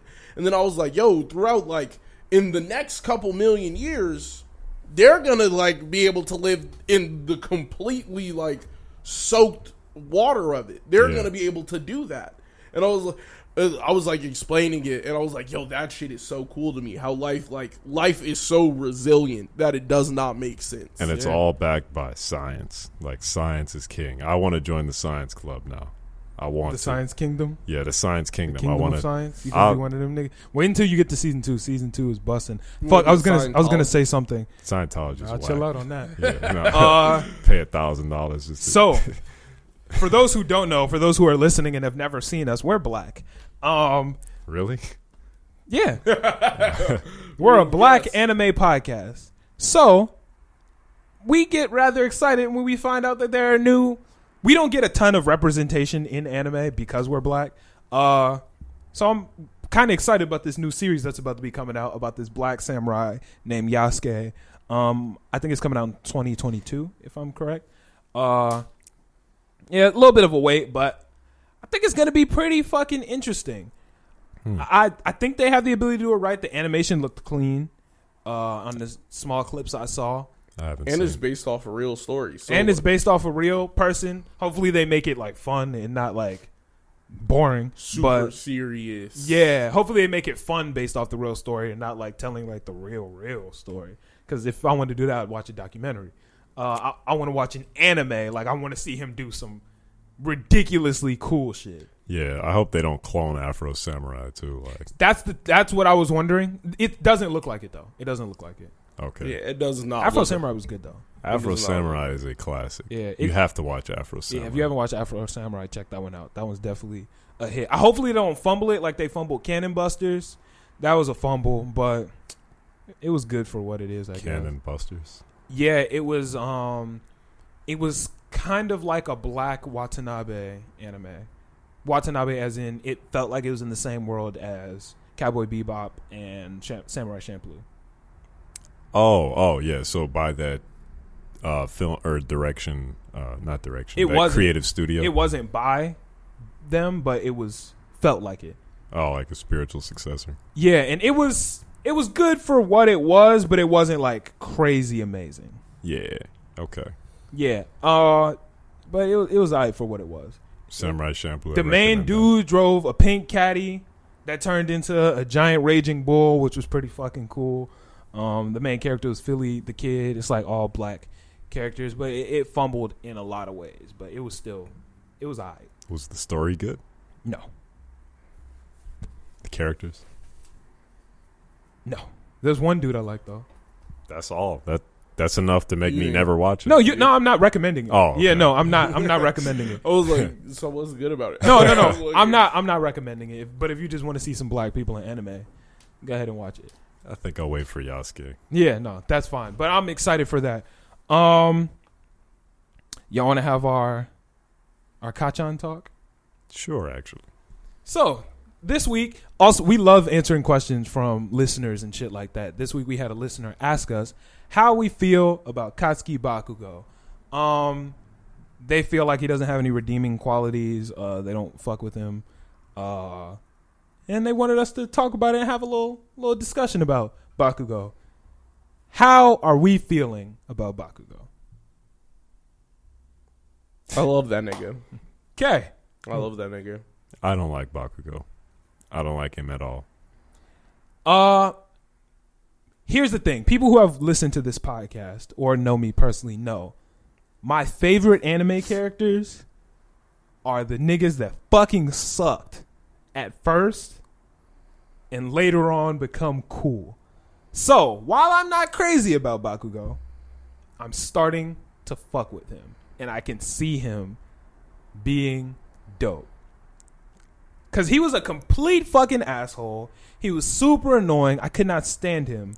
Season 1 or Season 2. Season 3, he was annoying but had a little bit of like redemption after his fight with Midoriya. And then Season 4, they started to build him into a little bit more of a redeemable character. They kind of loaded him up to where they could make him into anything. Like, I feel like he could be the villain. See, but I don't think could he be can the- anymore. Not after Season 4. oh no, not after season 1 when the whole Season League 1. of Villain was that season. That was 2? Season 3. That was when the whole League of Villains like stole the nigga and was like, we're gonna make you bad, and he was like, fuck y'all, this is not my goal. My goal is #1 hero. I don't give a fuck about this villain shit. I don't want to just have notoriety. I want to be #1 hero. Like, that is my dream. I don't think they would throw a plot point like that away that early. I feel like there are more plans for like trying to make him evil, like from the League of Villains. I feel like they're definitely going to try that again because he has the personality archetype that could be swayed. I don't think that I The don't, League of I don't Villains- think it can be swayed. I think it can That's be. the thing. He's not someone who wavers. That's not his shit. He doesn't think twice about some shit. Once he's made his decision, he is going to stick to that decision. He chose that he wanted to go to UA, and he was like, I'm going to UA, and I will be top student. He walked in front of the entire class and said, I am better than every single nigga here, and I'm going to win. He's not playing with niggas. Here's why he has one goal, and he is relentlessly stuck on that. I think before season 4, he did have the ability to. After season 4, I think they're building him into a hero's hero. I feel like they can still make him the villain because what they did wrong, or maybe it was wrong by design, was when the villains captured him, they didn't like show him why it was cooler or better to be a villain. They just said be a villain. Like, they didn't offer any argument for it yet. I feel like they could still. But I think what he got in at the very end of season 3 and in season 4 was the acknowledgement of All Might. I think that means everything to him, and I think that is what is keeping him on his path. Before that point, even after that villain shit, let's say All Might has shit on him. Then that would have changed some things. If after that Deku fight, All Might would have fly home, buddy. If after that Deku fight, what All Might came there and did was, yo, y'all got some issues. Y'all need to work it out as proper rivals. Bakugo, you're not weak, bro. This was not your fault. Like, this had nothing to do with it. If All Might would have pulled up there and been like, what the fuck is y'all doing? We can't do this shit. That's some fucked up shit. You're fucked up for what the hell you just did here, pulling up on him, trying to fight here. You're fucked up for fighting him. Yeah, Midoriya worships that nigga, so that wouldn't have really changed anything for Midoriya. But Bakugo would have been like, yo, this nigga All Might actually hates me. See, that is where I'm in complete disagreement. I think they're the only nigga who close to loves All Might the way fucking Midoriya does is Bakugo. Yeah, Bakugo looks at All Might and is like, this is the nigga I have to beat. It's not anybody else. It's that this is the nigga I have to beat. Wavering, but he would have had to beat him.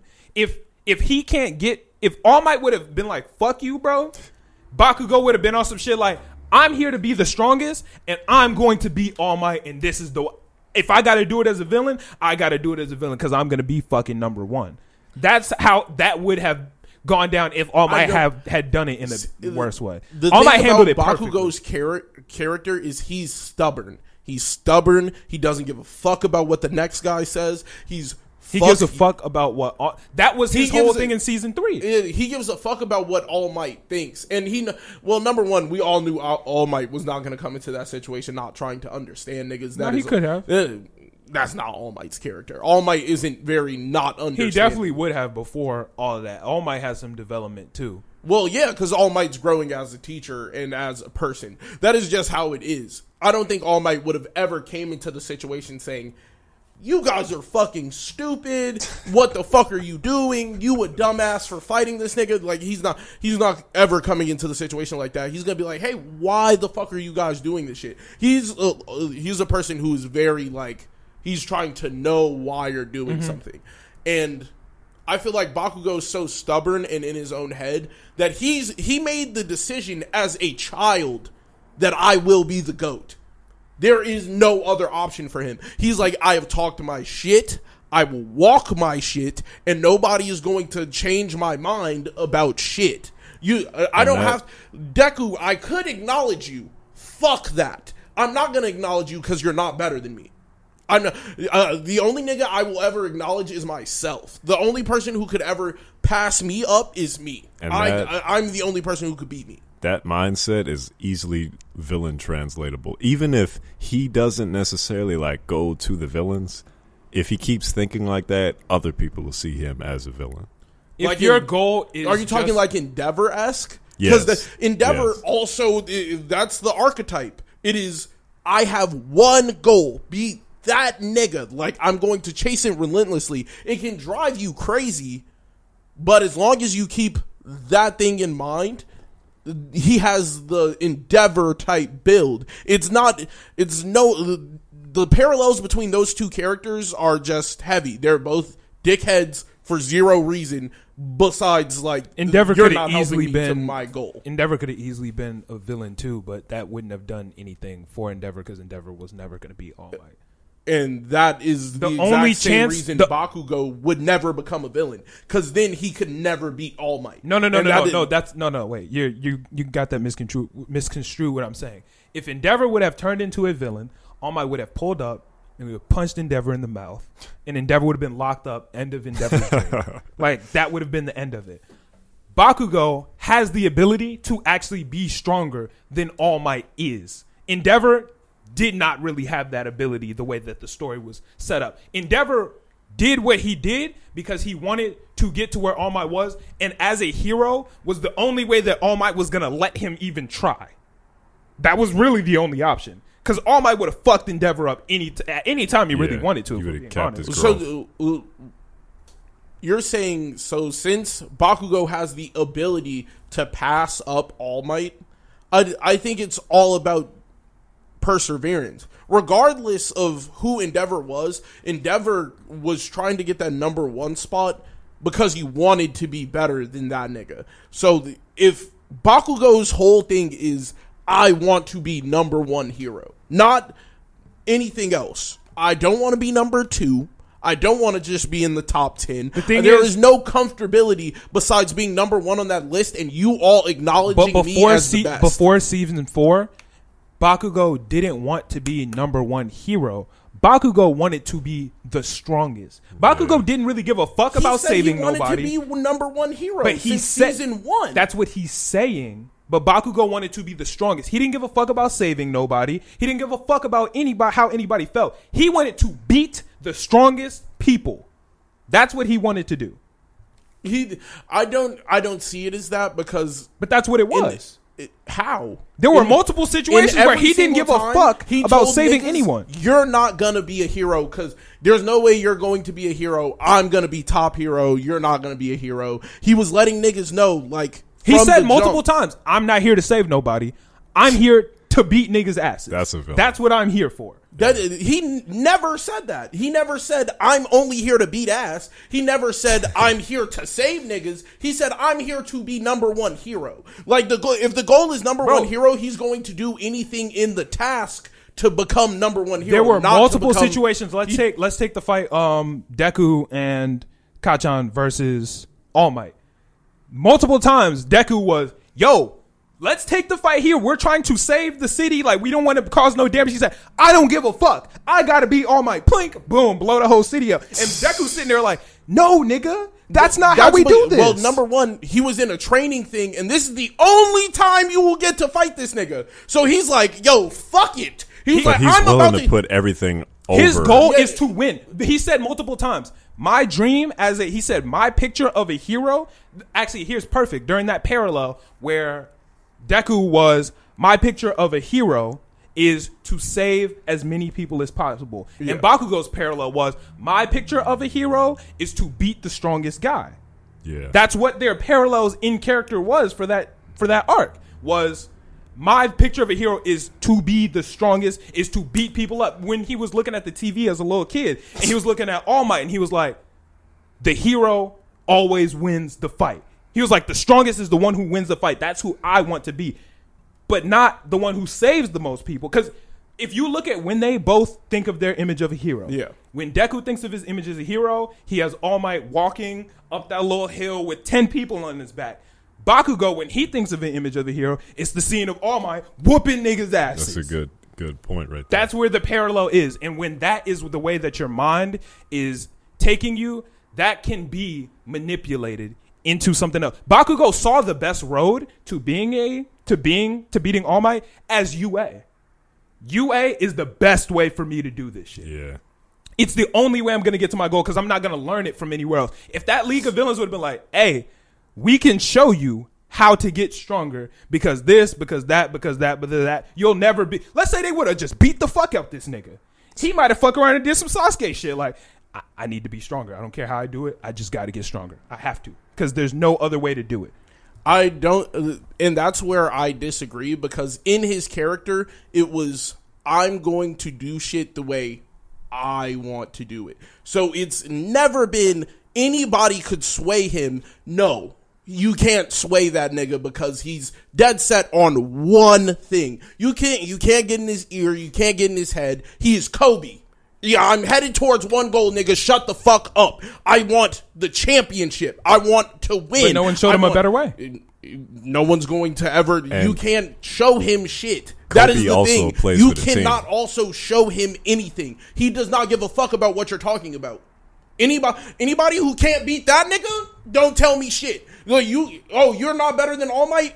Shut the fuck up. You think you could beat that nigga? Go beat him. Oh, you didn't beat him? Shut the fuck up. That is literally, you have to show Bakugo that you can beat All Might. You have to show him that shit. No one could show him that shit. And the fight, I feel like the fight with All For One just solidified to him, like, okay, nobody can beat that nigga.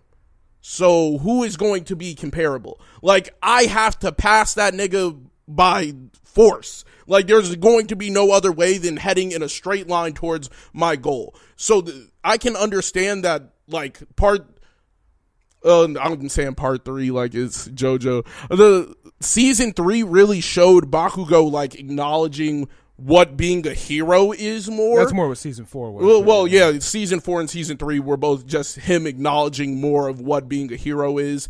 And I was saying it was in him the entire time, and everybody around him kind of sees it. He's a hero, but he doesn't do it nicely. That's an anti-hero. He doesn't give a fuck about the nice part. Everybody's like, All Might's the GOAT because he's super nice to us. He comes, saves anyone. That nigga really didn't give a fuck. If you're not like, he's not going to be the hero to take a picture with you. He's going to be Endeavor. He's going to be the nigga to walk past you. He's going to be the nigga to not give a fuck. But then he's showing more of, like, not being like that. He's also the type of hero that'll, like, if he's engaging a villain in a fight, he'll probably, like, blow up the villain and, you know, at the same time, blow up like 5-6 civilians at the same time. Because I just got to win. Yeah, the hero wins. Yeah. I don't think I don't think he would blow up a civilian because that is just not. He likes to do things perfectly. You can't win without being. For him, All Might is perfection, and All Might never hurt anybody. So he's like, if nobody's here, then I don't give a fuck about this training facility. But to blow him, up the city, All Might is do all the perfection shit. because All Might always wins. Yeah, he doesn't but All look. Might He doesn't was look the at any villain of the in rest front of of him, right? He doesn't If look All at Might, any of that. Since we'll go back to when it was Kachan and Deku fighting All Might. All Might was the villain. And he's like, nigga, I don't give a fuck. Nobody's here. No real person's here. We have to beat this nigga. Fuck, let's save the city. Fuck anything else. My goal is to win. I don't care. I don't care about anything else. Yeah, My goal is to get this the city W. didn't matter because it wasn't real But to the him. city does matter All to a Might hero. was really in front of him. He didn't give a fuck about the rules of school. That's not the school rules did not matter to him because he said fuck that. All he wants is to win. Yeah. And that's an easily manipulatable mindset, i.e. Sasuke. Yeah, I get. If that's all you want, I get what all Sasuke wanted was to beat his older brother. I'm saying Kachan saw that and was like, fuck school rules. I have to run my ones with All Might to know what I need better. Like, regardless of all that other shit, I have to go 100% at All Might because this is the only chance I really have at doing it, and this shit isn't real anyway. In a real situation, yeah, I wouldn't use all this shit, yada, yada, yada, I don't really give a fuck. And he was going at All Might. I feel like it wasn't his acknowledging, he was acknowledging the pedestrians that could be around and not giving a fuck. It was fuck what everybody else said about school and trying to get the perfect grade by saving the city. Fuck that. All Might blew up the city before it even really went down. All Might he punched because the whole city blew up. So why the fuck? All Might would never do that. Yeah, no, because that's what heroes save people. He wasn't the hero. Yeah, that's he why already was like, blew up this nigga all acting the like shit. a villain. He blew up all the shit, so why the fuck does it matter if I blow up some shit trying to kill this nigga? Like, this nigga's going to kill. Because your goal is to save niggas. There's no niggas there. He did not give a fuck. The same way during the initial, when he was fighting Deku in the building, when he was the villain. He was the villain, and he was standing there, and he was like, I'm gonna give it 110%. Because I need to win. All he cares about is win, or all he cared about was victory. In season 4, he's been doing a lot more in terms of learning what being a hero is. I actually need to do what I need to do to be a hero in its fullest extent. He's learned that, which is why now I feel like he's not going to go into any villain type of situation, because they've taken him into a different direction, which I like. And that's why I think he's still redeemable. He's already been. I think starting to being a teacher was also a big help. Yeah, he's starting to get redeemed in many ways. So I'm glad that he's getting his redeeming features. He's starting to actually be redeemed. So at a point, I felt that he was irredeemable, just like I thought that Endeavor was irredeemable. I thought that Neji was irredeemable. I thought a lot of motherfuckers were irredeemable, but he hasn't. He tried, but not really. There's a lot of niggas. They were fighting Madara, nigga. Regardless, that's not. But he stopped infinite Tsukuyomi, so he got to leave the Leaf Village. Redeemed. Exactly. But that's where we're differing in this conversation, because that's not redemption to me, and to you it is, and that's why we're butting heads here. He's still redeeming himself. As he's 30, he's still working on, I sinned in the past, so I got to go around doing my best. No, and that's what I was saying. But the Madara shit, that doesn't fucking matter, because he didn't. The reason you're doing some shit is important into your redemption of doing it. That's why I didn't fuck with Endeavor. Yeah, he was the number 2 hero, but he wasn't a real hero. But yeah, I think he has the potential to be redeemed. I'm waiting on Endeavor to get his fucking redemption. This next season is gonna be good. I want to see where they take Endeavor, but yeah. Is My Hero is the manga ahead of the? Yeah, very ahead. Far, very way far. ahead. Huh? Way ahead. Are they close? What percent? Are they close to being finished? Or? I don't think they have an end in sight. Oh. Yeah, you can't end until Deku's number 1 hero, so I don't know what to do. Yeah, but and if he gets number 1 hero while he's in high school, I'm be livid. Yeah. I'm gonna be livid if he's in high school a number 1 hero. This next season's gonna be good though. This is gonna be a good ass season. I can't wait to see where they actually take things, specifically with. Oh, you haven't even watched. You got to watch season 4. Like, niggas can't even really talk about shit heavy. But I think I'm 4 episodes from finishing. Oh, you watched more? No. Then no, you're not. Yeah. How many more is there? A lot. You're halfway through. You literally wow. You're not. You just passed the Sun Eater part. Yeah. Yeah, you're not even halfway. You're not through. Even close. But there's a lot of places they can take this, so I'm very excited to see where the fuck they go with the rest of this shit. So, question that popped up in the Discord: Hunter x Hunter versus My Hero. Who do you have? What, the entire universes? We're talking main cast versus main cast. So we'll include Netero, and we'll include. Yeah, no, I said this in the Discord. Most of the hunters, but we're not going to include. We're not going to include any of the. We're not going to include any of the villains. Though. We're not going to include Mary Wen, and we're not going to We're not going to include. Yeah, no, I said it in the Discord. Hunter x Hunter is winning. That's. I can also agree with that. Yeah, they're just stronger. Yeah, I think they're extremely strong, but after they hit them, don't they get in? No, Chris. Is that not how it happens? Chris. That you get punched with Nin and niggas getting in. Chris, okay. I don't know if I explained this to you. I think I did explain it to Millie. When you put 2 different anime worlds against each other, you treat their power systems as the same thing. So yeah, but so Asta's sword would cut through chakra, would cut through Nen. You feel me? You just match the power systems as the same thing. So technically, they already have Nen. Technically, they have Nen in this fight. Technically, the hunters have quirks. You put them as the same thing. That wouldn't be the same thing though. The quirk is something you're born with. But it's the power system. The power systems are. It doesn't matter how you get it or anything. The power systems are equal. I feel put them as the same thing. But in this situation, that is a situation where you're talking about like these niggas have legitimate superpowers that they're born with, and these niggas have an ability that anybody can gain. They already have abilities. They already have abilities. Yeah, but My Hero niggas have abilities. Nin would instantly attach itself to all the niggas in My Hero due to the fact that like they get hit, they get Nin. Dog. Come on, man. Like they get Nin. Wow. I don't know what to do here. Like, I mean, even if they got Nin, they still have to like train with it. Like that's something that they have to work on. Yeah, regardless that you got to train with the Nin, but you like a quirk would not be equivalent to Nin because Nin is like chakra. Chakra is something that even if you go into the universe of Naruto, not everybody has chakra the same way you go into any other universe. Not every person is going to be with the main power of the cast. Yeah. With Nin is something that they explain anybody can obtain. You turn the live off.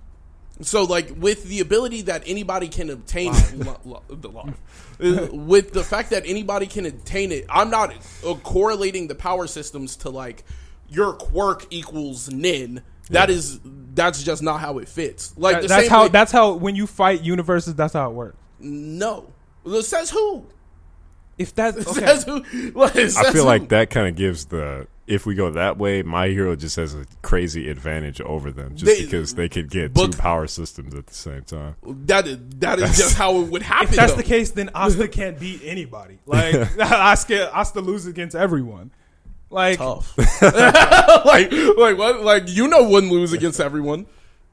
Because his magic would still work on niggas. He would fold Superman. With that logic, like, he wouldn't fold with that Superman. Logic, the Sharingan would be completely useless. Damn. If that's how you do your anime fights, that's fine. It would. But it doesn't make for a the fair or Sharingan fun would fight. not be useless. Wait, I'd take that completely back. It would not be useless. I meant to say Genjutsu would be useless. Genjutsu would be useless. Oh, okay then.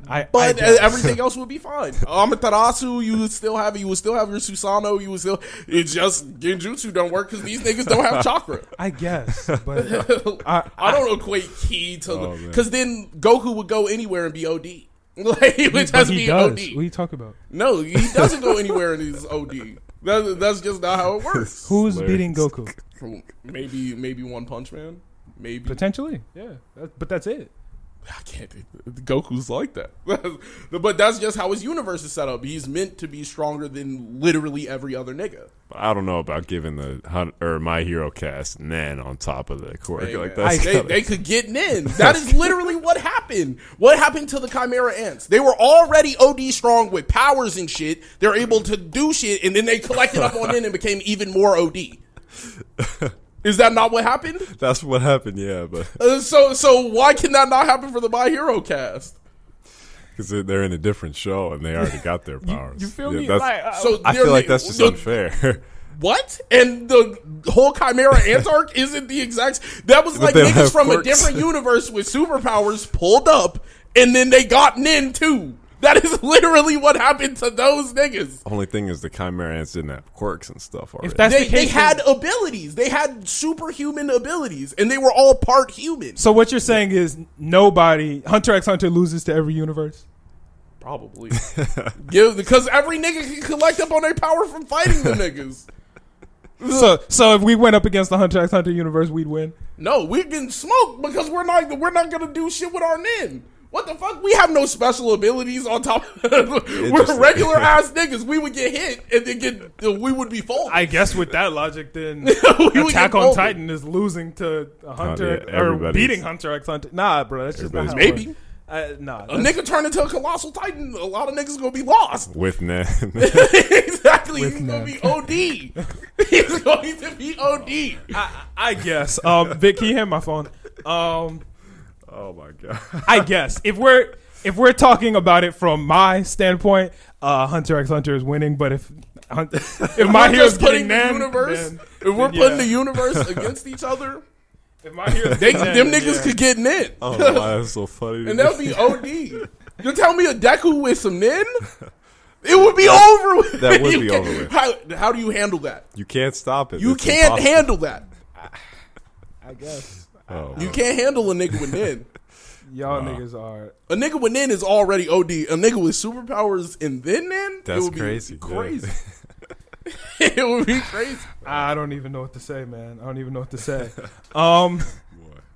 Do y'all got anything else y'all wanna? How deep in are we, Millie? 214. Okay, word. Seems like a good place unless y'all got anything else off the dome. No. Any final words for the My Hero or Hunter x Hunter cast? You better not fight niggas with nin. You better hit them with the ability and don't hit them with some direct nin contact. Don't unlock a nigga nin points. It's over with. It's over with. Every nigga is smoking. Niggas are crazy, man. I'm gonna go ahead and end it out to. Wait, hold on. Let me. Imagine how much nin All Might would have. Punch that nigga. What?